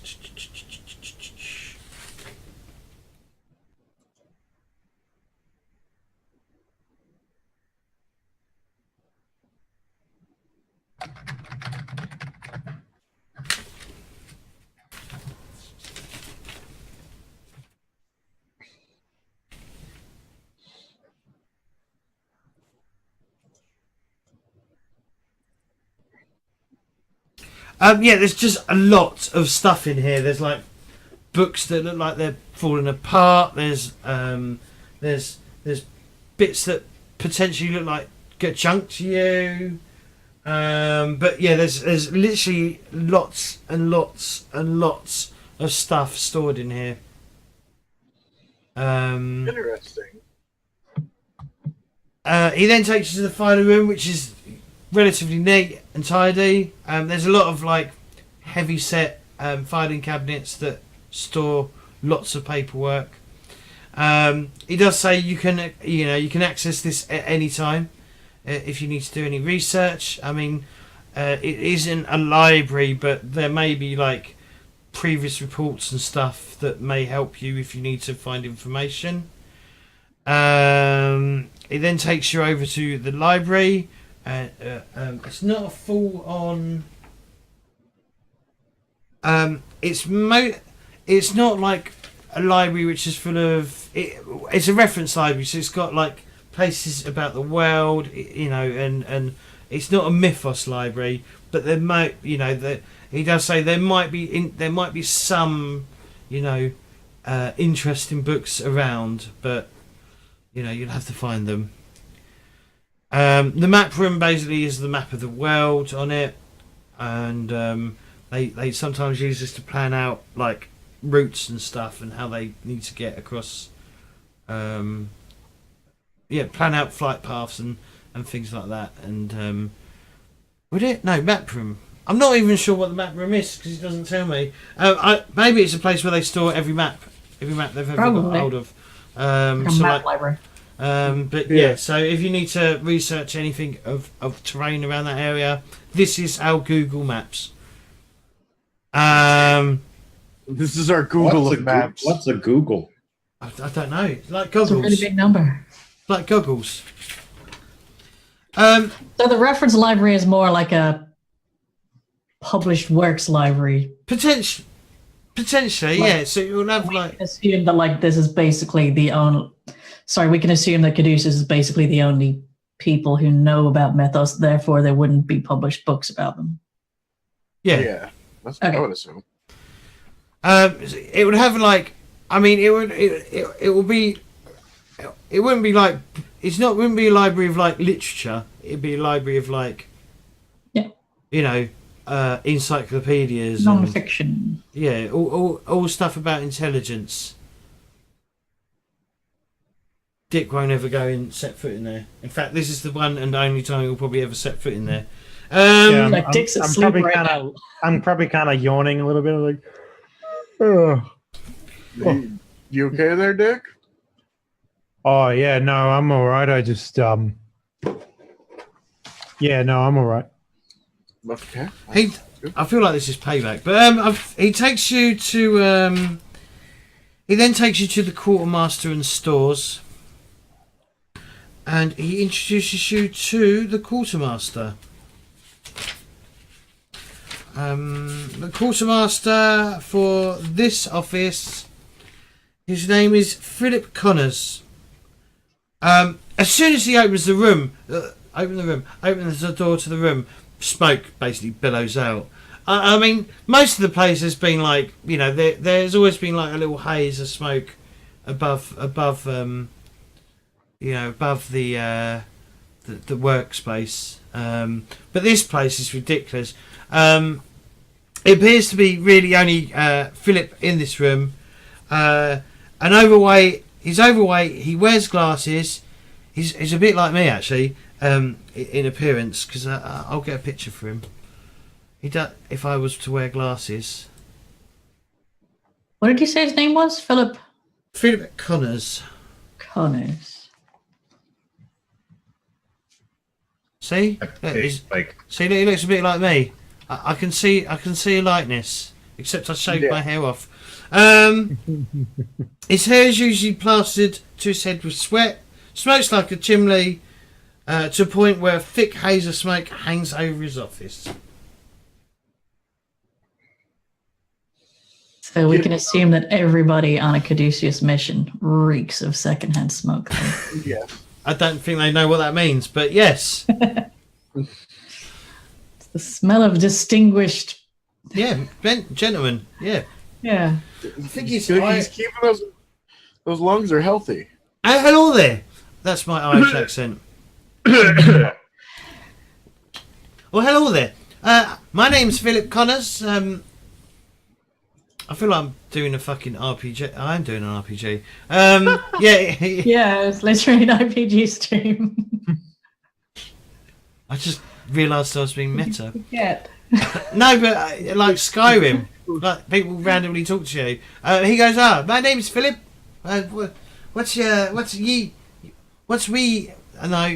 lads? What's ye names? I don't know. Trying to do Irish. Let's not. I sort of look at him and I'm saying, "Oh, hello there, Philip. My name is Dick Karma." Oh fuck, you're a big dick.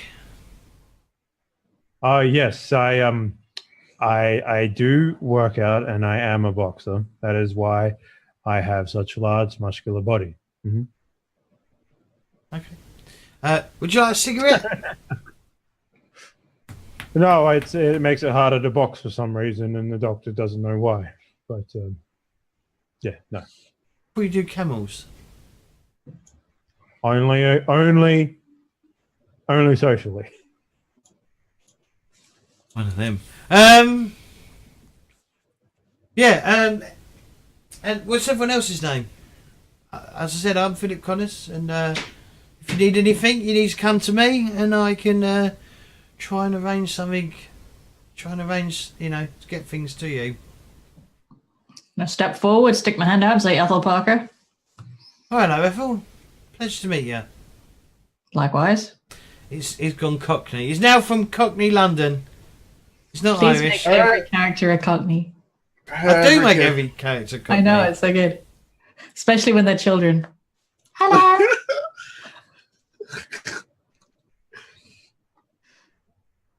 Suddenly, I step forward and I'm like, stick my hand out, and again the cough comes up.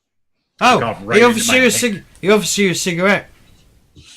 And sticks out my. I mean, I was gonna shake your hand, but I mean, thank you for the cigarette. Yeah. He pulls out a bag of cough drops as well. He's got a bag of cough drops. Helps soothe his throat from the coughing he does quite a bit. Mm-hmm. Yeah, can I have one of those? Yeah, that's he pulls that. Yeah, he offers you a cough drop as well. Nothing better than a cough drop and a cigarette at the same time. I almost said the word that us English people use, and I didn't want to, so I quickly diverse A that. durry? Don't be saying that on streams. I know, it's ridiculous. Is it like one of those like really horrible like cough drops? Like one of those like really nasty tasting ones, but they like work?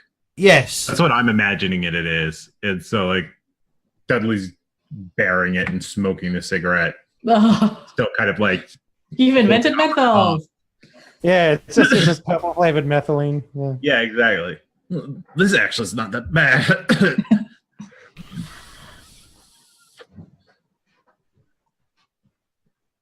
Oh, yes. Doc, you introduce yourself yet? I'm Dr. Orville Smith. Pleasure to meet you. Oh, good evening, Doctor. Afternoon, morning. I think it's morning. This morning.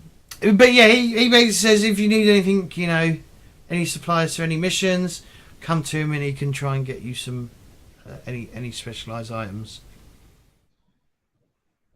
Excellent. He does say within reason. That makes sense. I would like a full medical kit. All right. Each time I go out.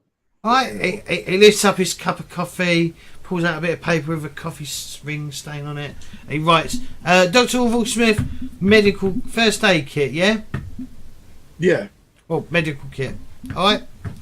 All right. I'll get that ordered for next time you go away. Oh, he ticks the box that says, like, repeat subscription.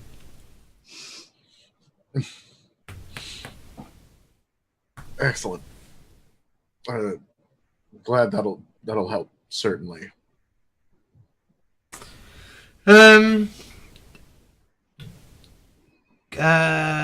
Quentin sort of has a little conversation with Philip.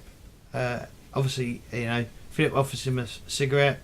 He takes one and heads up, and then they leave. Or you leave with him, I assume, and then he takes you up to the 7th or 8th floor, which you've already been on before. It's still as busy, but he actually gives you a full on like a full Or tour. Yeah, it gives you a full tour of the floor. In the centre of the build, so it's relatively open planned. In the centre is a small room that's soundproofed, and that's where the radio room is. So when you was radioing back from Bolivia, you were speaking to people in that room.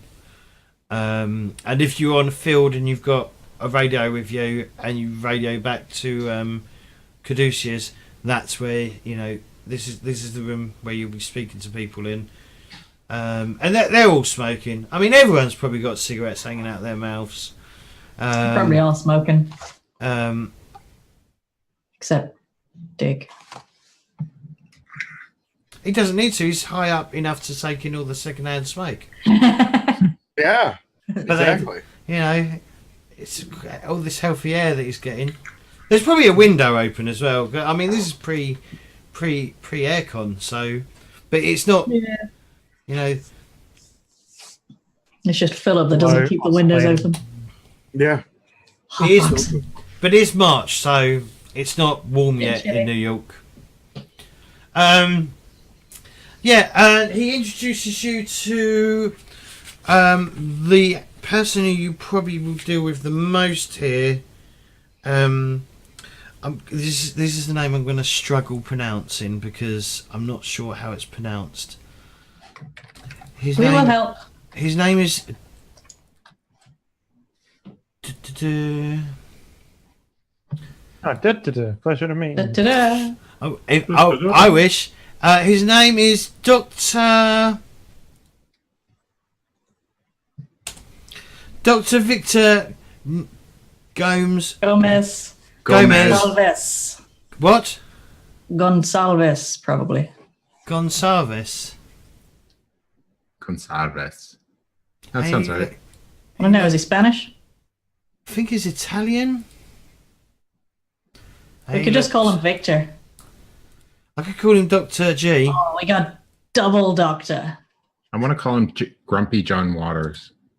That's what he. Why have I done it twice? I don't. I don't know. He does just look like white-haired Gomez Adams, though. Perhaps. He does too, yeah. Perhaps. Yeah. Perhaps that's who he's modelled after. Could be. There you go. That's what he looks like.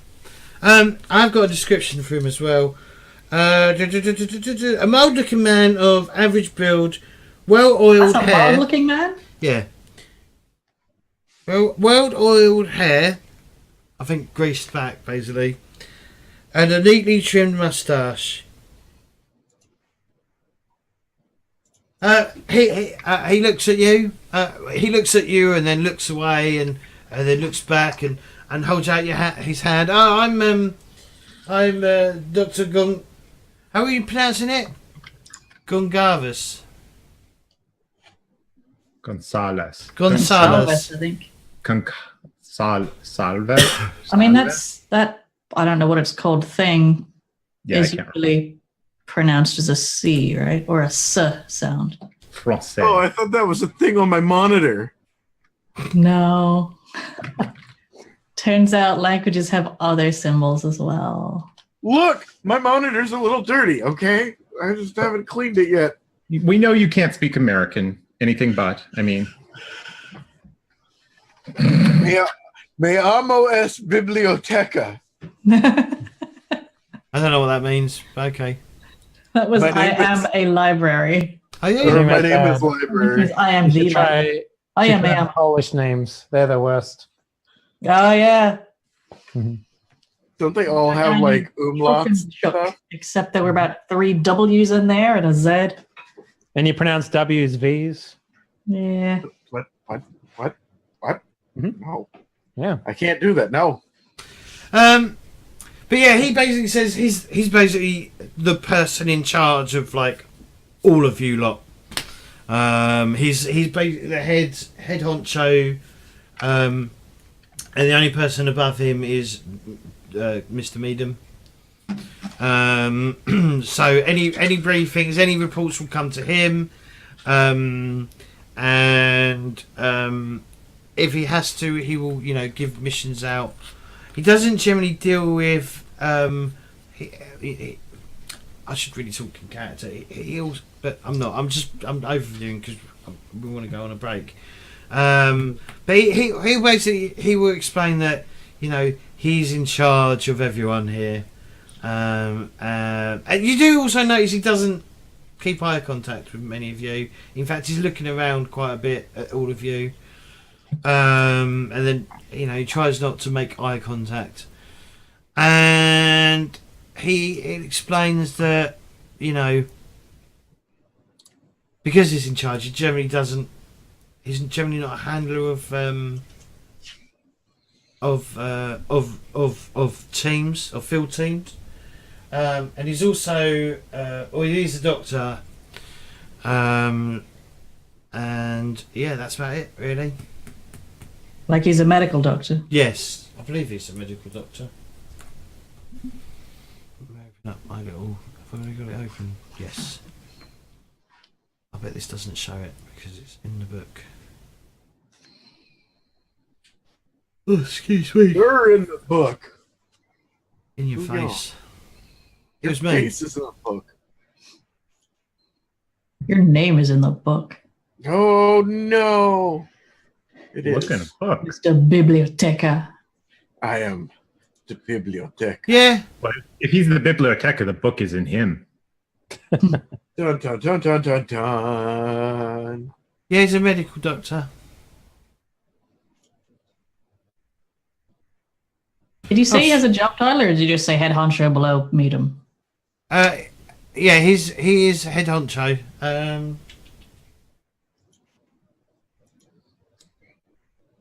He's basically the head of Caduceus. Okay. Well, the department head of you lot of tier 2s. Okay. Quentin then basically shows you the next. He's not going to show you all like 7 floors, but he does. He takes you up to the next floor, which is basically offices, administration, charitable works, and all that stuff. It's all this is all like tier 1 level Caduceus people, and not tier 2. But you do notice guards and stuff, and then he says that beyond this floor is floor 17 and 18, and they're basically Joshua Medium's or Mr. Medium's private offices up there. Occasionally we may get called up there if something important is going on, but other than that, that's generally out of bounds for all of us. And then he takes you back down to the 8th floor, takes you into a meeting room and goes, "Now, any questions?" Not particularly. When do we start? What do you mean? Well, I mean, it's all pretty nice and lavish in here and all that, but I heard that we needed to do stuff. Yes, you will be contacted when you need to.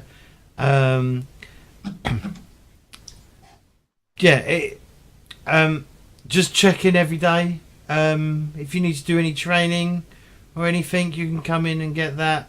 If you need anything sent to a laboratory, we can do that for you as well. Anything medical, we can cover your medical costs.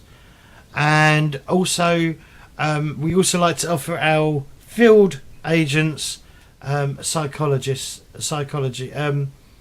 that the right psychology? Psychologists. Psychologists, yeah. Yeah. Which will be, you'll be able to talk to them privately about any issues if you need their help in any way, shape, or form. I have a medical issue that probably needs research. As do I. I brought samples. So bloody. So this jar with bloody scales in it. All right. Yep. Okay. Sure. Dr. Smith, you're a medical doctor. Absolutely. How can I help you? Or are you talking To about the scale? laboratory. Yeah. Oh, no. You said there was a lab. There's Yeah, labs, yes. Yeah, Mr. Shapiro. I mean, I guess that's our question: is if the facilities are ours to use, point us the way so we can use them. Well, the laboratories aren't for your use, I'm afraid. Oh. Okay. Well, do we need like forms or something that we need to fill out? Well, tell me what. Well, explain what's why. What do you need researching? Just so I know. Carry on. I just like lift my pant leg again. All right. But, He looks. and she's Remember got how we some said the too? snake thing was zapping us? Yeah. And we got paralyzed. It also gave us scales. And I point at my back and then I rattled All right. jar in He front of him picks up again. a phone's invented. I'm going to say they are. He picks up a Yeah. phone. Phones are in Downton Abbey. They were invented. Yeah. I haven't seen Downton Abbey. He picks up What? Why do I want to watch that garbage? Good. I bet it's not. I bet it's boring. He picks up the No, phone. You're boring. Your face is boring. And he asks Dr. Gon. Victor. Yeah, he asks Dr. Victor to come down. I'll get the pronunciation at some point. I'll listen I to posted it. a video in the Discord. Yeah, but I can't do it now, can I? I'm streaming. You should set a break. Yeah, but they'll hear it. Yeah. Victor. Yeah, he'll come down and he'll have a look at you. All right. Fuck.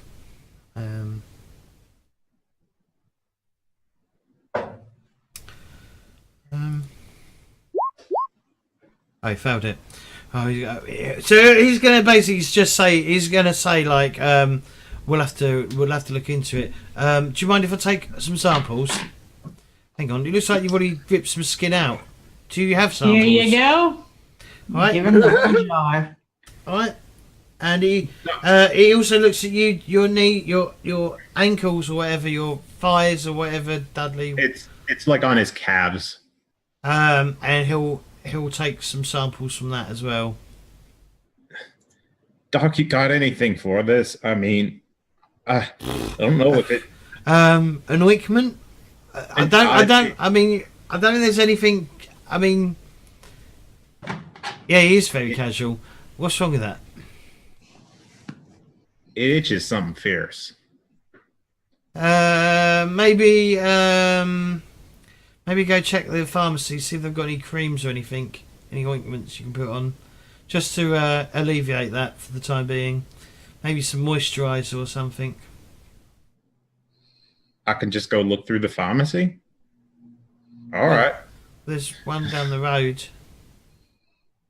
Oh, I thought you said that. I thought Mr. Shapiro said you would pay for all our Yeah, our medical. get a receipt and we'll pay for it. All right. All right. Are you sure you want to be exposing a normal pharmacist to these kinds of scales? Well, you're not going to show them. Just say you got dry skin. I mean, it's scales. They're dry, so maybe you just need to apply some sort of ointment on them, mate. I don't know. Look, we need to test it before. Either leave it alone and don't agitate it anymore. Is my advice. But if you need to alleviate, get some form of like. I mean, he failed his vow, but get some like Some cream and fuck off. get some cream and apply it every day, twice a day, Oh, especially all after right. especially after bathing and what other things? And Scratching. Bathing and Sports. every meal.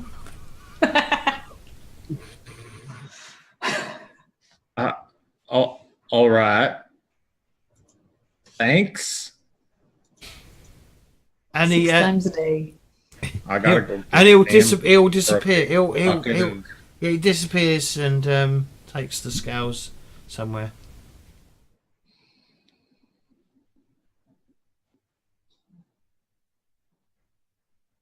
Well, Very I guess well, I need to Dad. go get a cream. Are we? Yeah. Is Shapiro still there? Yes. So I guess I look at him and I'm like, so what next? What do you mean? I mean, Is the tour over? Yeah, you're done. Oh, well,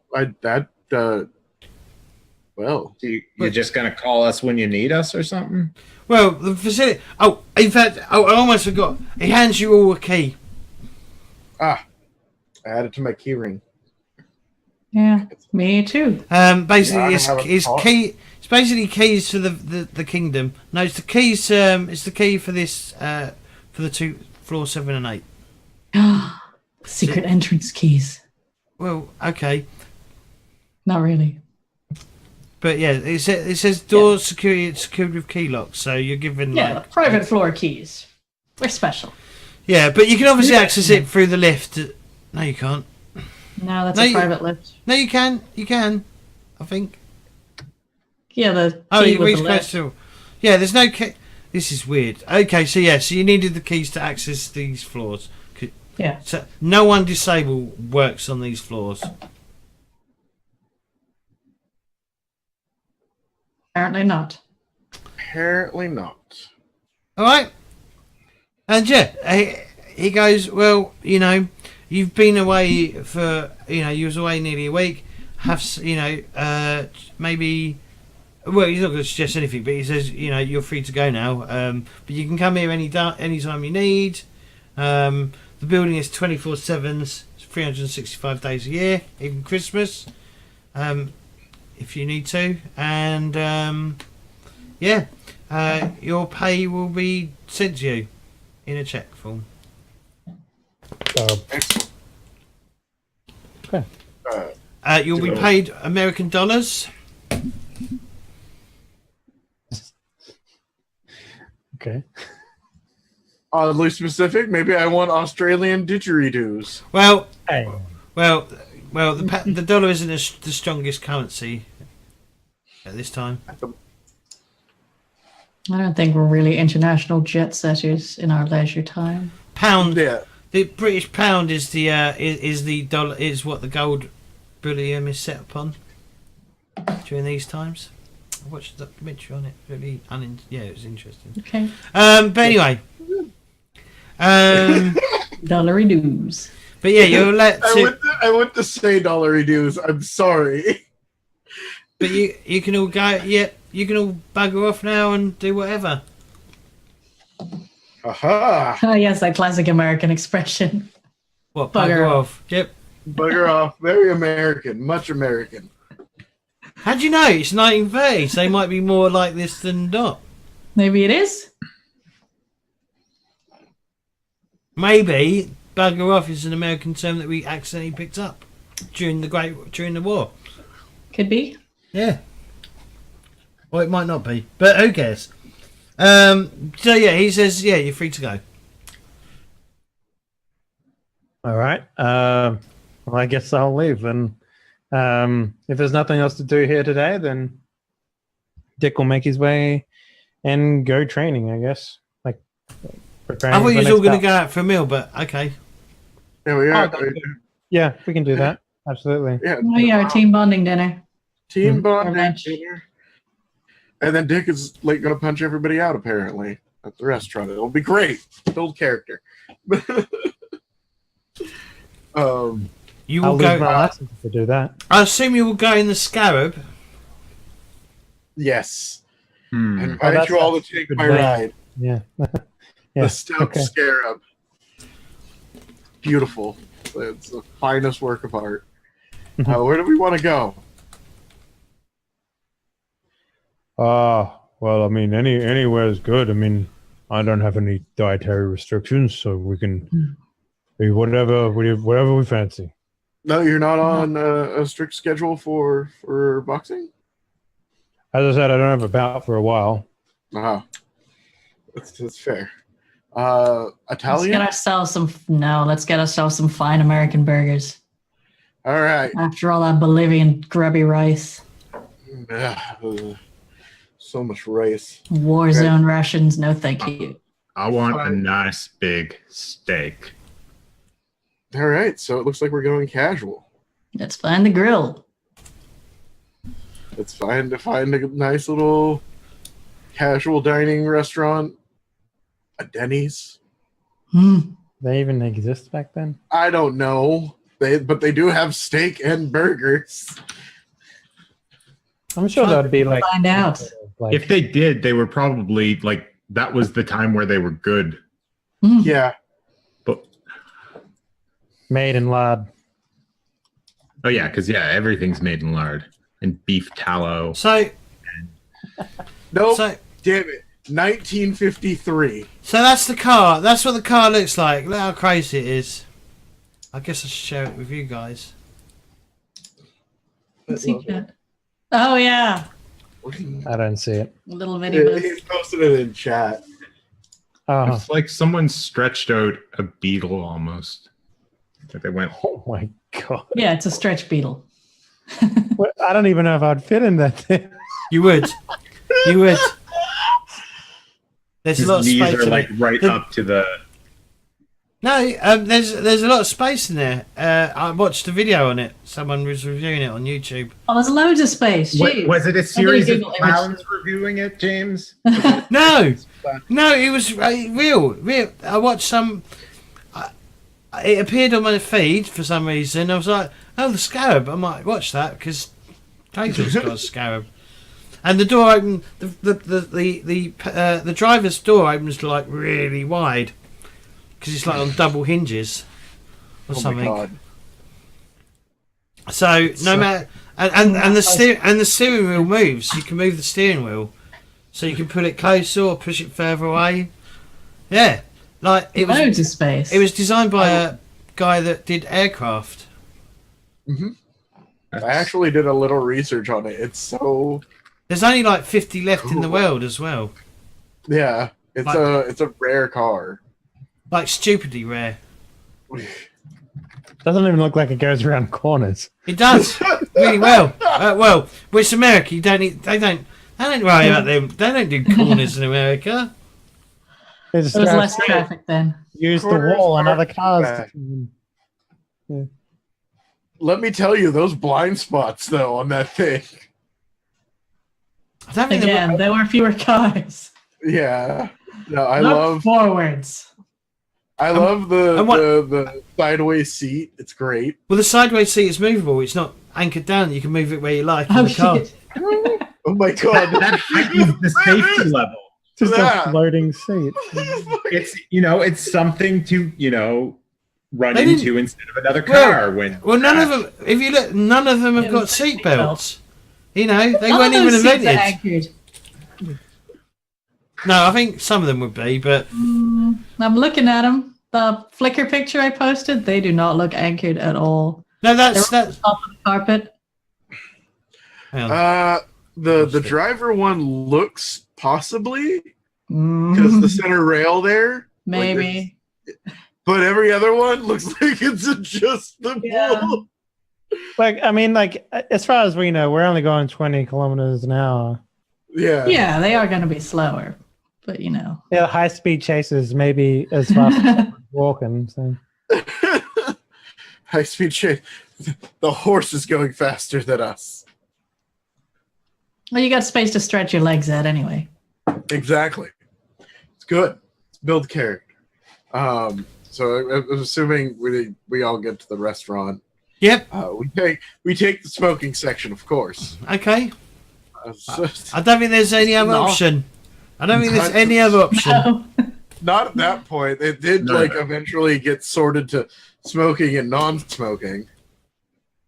And then eventually the smoking got phased outside. I don't know in America. I don't know if that's. I know in England everything got moved outside if you want to smoke. Yeah. Canada's the same way. I'd imagine California is the same way as well, Clay. Yep. Yeah, we were probably one of the first. Smoke outside, 15 feet from a door. But yeah, all right. Yeah, waitress takes your order. So, Burgers and fries, I guess. Mm-hmm. steak. I'll have For Dudley. a New York strip. I want it cooked medium. I want to have one of them potatoes where those fancy potatoes where you take them and you bake them and then you mash them all up and you put tons of that butter and cream and stuff in them. I want one of them, and I don't know, some mushrooms. The waitress Beautiful. the waitress will say you may want to look at the menu. I mean, do you have that? What? You don't eat out much, do you, Dudley? No, not particularly.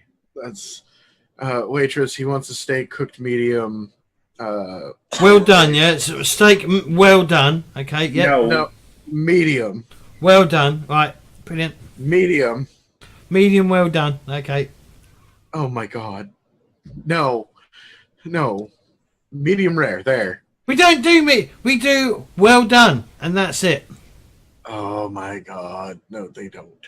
Maybe. Actually, I don't know. I doubt that. Actually. Lady, you got any pie? Yeah, we've got apple pie, cherry pie. I'll have a Golden slice pie. of each, please. A slice of each pie. Like a sampler, you know. It sounds good. I'll have a piece of cherry pie. I'll have steak with Well a baked done. potato. Well done. Why are you getting that travesty of a steak, Doctor? I know it is a travesty. Look, it's the 1930s. They either boil it or overcook it. I'll have a milk steak, please. Oh God, why? I'll have it over easy with a side of jelly beans. Your finest Jello. one's raw.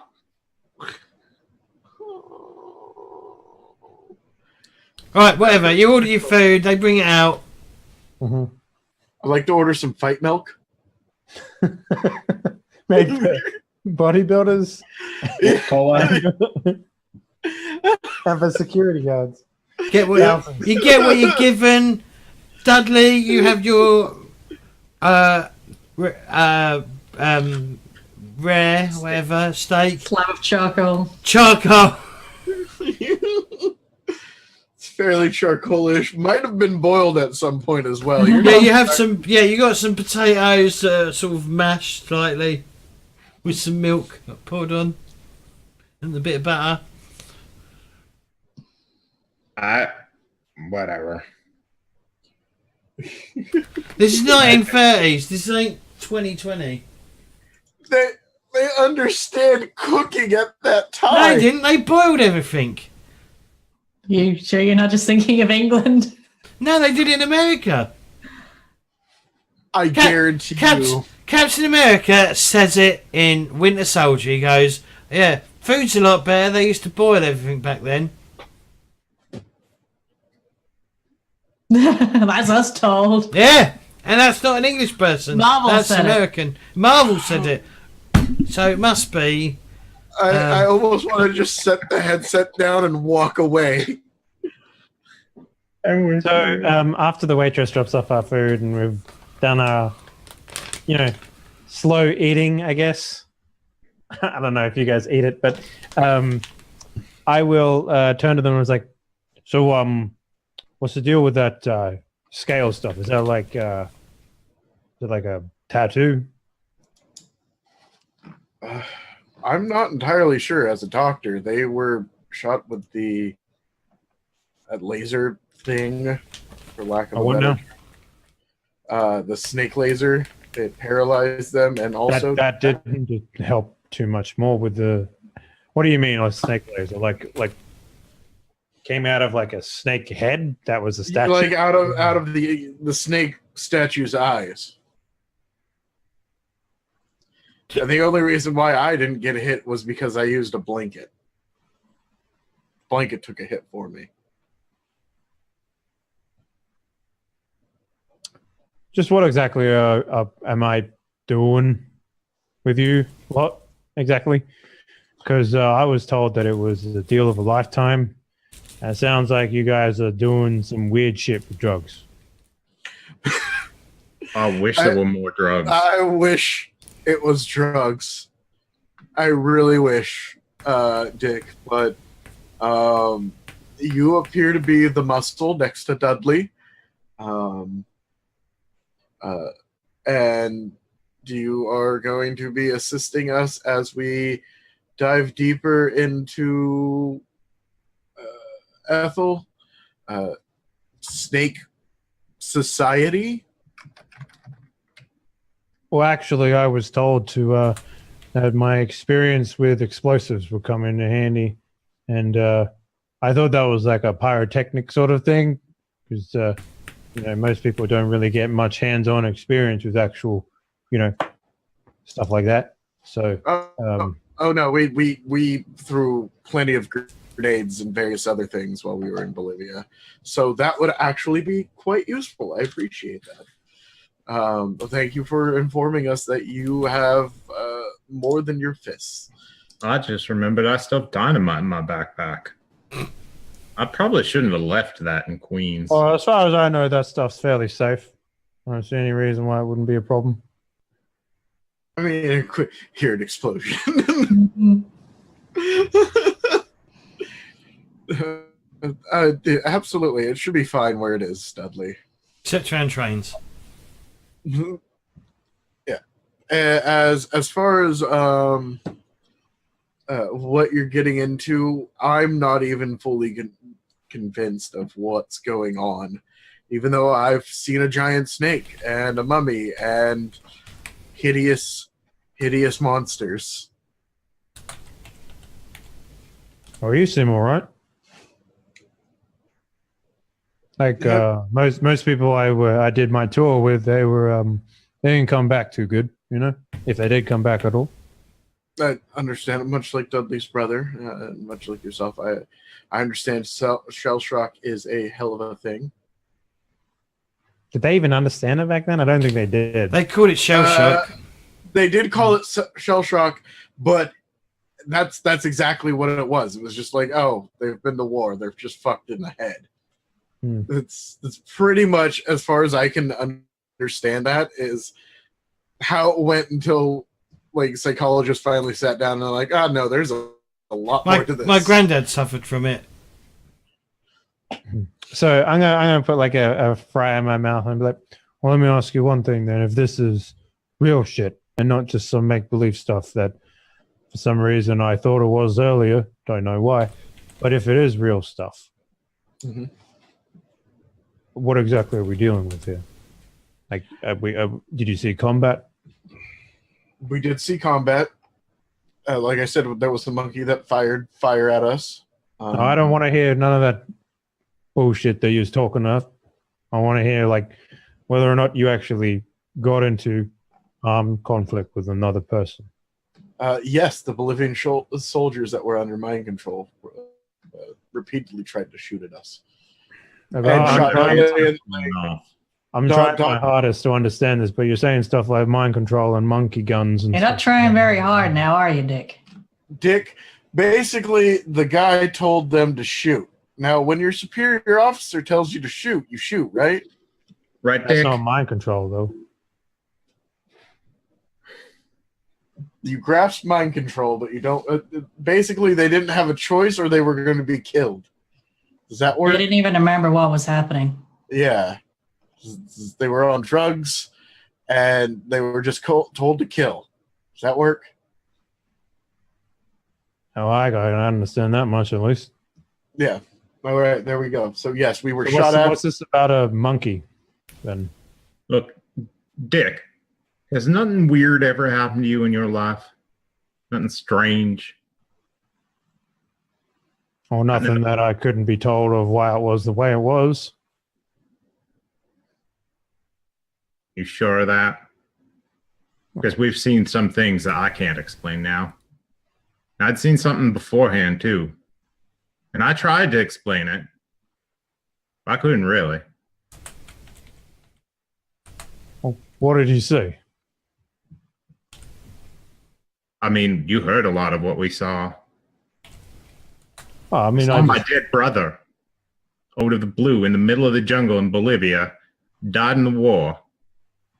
And he was just suddenly there. After some monstrous tentacle thing came out of some hole in the ground. This is real stuff. It's screwed up. It's very screwed up. I know it's hard, Dick. But it's got to be hard. It's just too fucked up.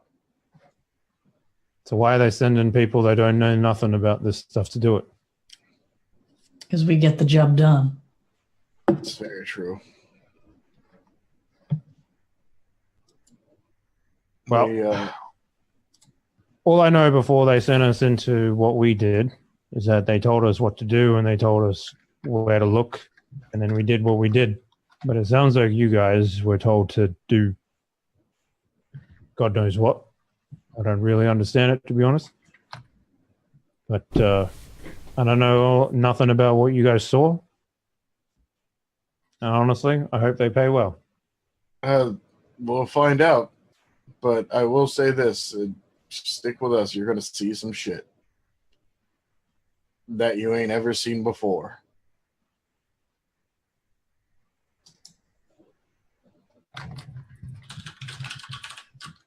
Right.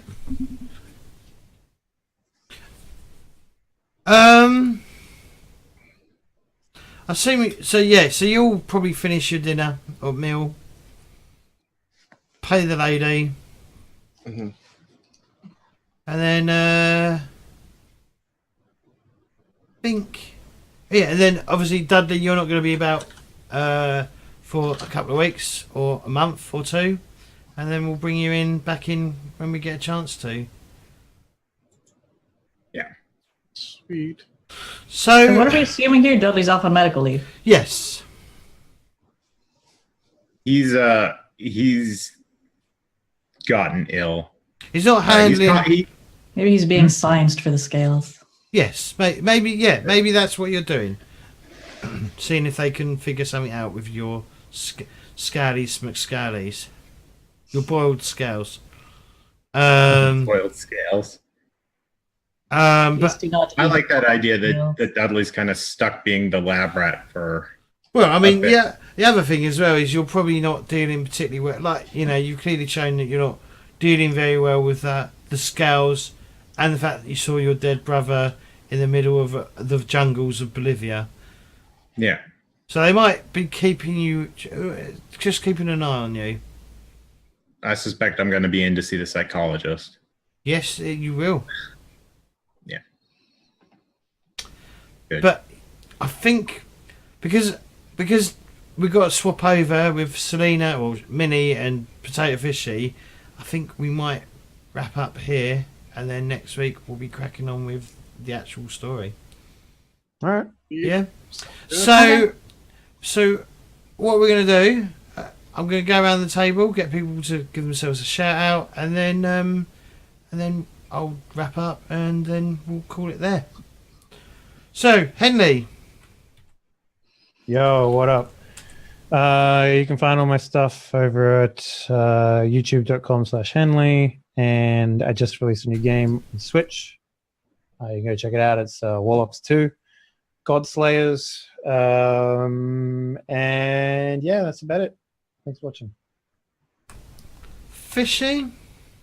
Hey, I'm Potato Fishy. There's an underscore between those two things. I am not going to be around for the next few months as I am moving for better or worse. I mean, I'm very excited, but also it is chaotic. So I will not be around. This is the first break I've had from RPGs in years. And I am I will hopefully be back by August. And at that point, I can finally, now that things will be settled, start getting back to some Twitch and YouTube stuff that I have had planned for a while. But anyway, that's neither here nor there. If you want to follow me, you can find me on Twitter, Instagram, or Twitch. I am not very active on Twitch right now. I haven't been for a while, but Twitter and Instagram, particularly if you like my cat. If you like cats, he's an idiot. He's sleeping right now, and I don't want to wake him up, but you can follow me there. Thanks. Weaves. Hi, I'm Weaves. I stream Mondays, Tuesdays, and Thursdays over on my own channel. If I'm not doing that, I'm probably playing Pokemon Go or making videos which go on YouTube. And I want to say I'm on Twitter a lot. I read Twitter a lot. I don't actually tweet that much anymore. But if you need to reach me, you can always do so there. This week, I want to play Minecraft, but I probably won't because I need to stream Layers of Fear. And also, I hear Cooking Simulator is very good. Oh my god, it is so much fun. Okay, good, because I have it. It is I haven't played it yet. Much fun. Have you played My Summer Car? No. Okay, have you It's seen the same My guys, Summer? right? Or it's Playway anyway. Same style. Okay. I would say so. Like, it's fun. Okay. Are you done? Yes. All right. Claytor. Hi, I'm Bob the Builder. I mean Claytor22. I am on Twitch and Twitter. Same thing. Instagram, same thing. I stream on occasion. I do interviews on occasion. That's pretty much me. Y'all have been wonderful, and I love playing this game. Okay, hi everyone. It's me. If you enjoyed this and wish to support the channel, do think about subscribing to the Twitch channel, or if not, do think about supporting me on Patreon. If you're watching this on YouTube, please like and subscribe to my the YouTube channel. And also, check out my social media. I've spelled social wrong. I'll pick the PCG Discord, which is a group of us. We sort of hang out on one. Well, we did. We have one Discord, which is like a group of us who all share similar interests. That's a place to come if you want to talk to us directly. Check out my Twitter. I will post when I'm going live on Twitter. Facebook is used similar to Twitter. And then if you got YouTube, think about subscribing to me on YouTube, which is there. And if you're on YouTube, think about subscribing to me or follow me on Twitch at twitch.tv/James Corp. This week we've got quite a few bits going on. Well, we've got one more thing going on this week. On Tuesday we are doing a kick drive game of Grimmer Space, which is a Starfinder game, and that will be for 2 weeks. And Claytor's joining us for that one. And it's they're going fairly well. I think the Kickstarter things that we're doing, and yeah, they're a lot of fun. We just have a short burst into like a Kickstarter game, get the designer to run it, and then we come out. It's great. But other than that, I'd like to thank you all for watching, and I'm going to say goodbye to YouTube. Bye bye, YouTube.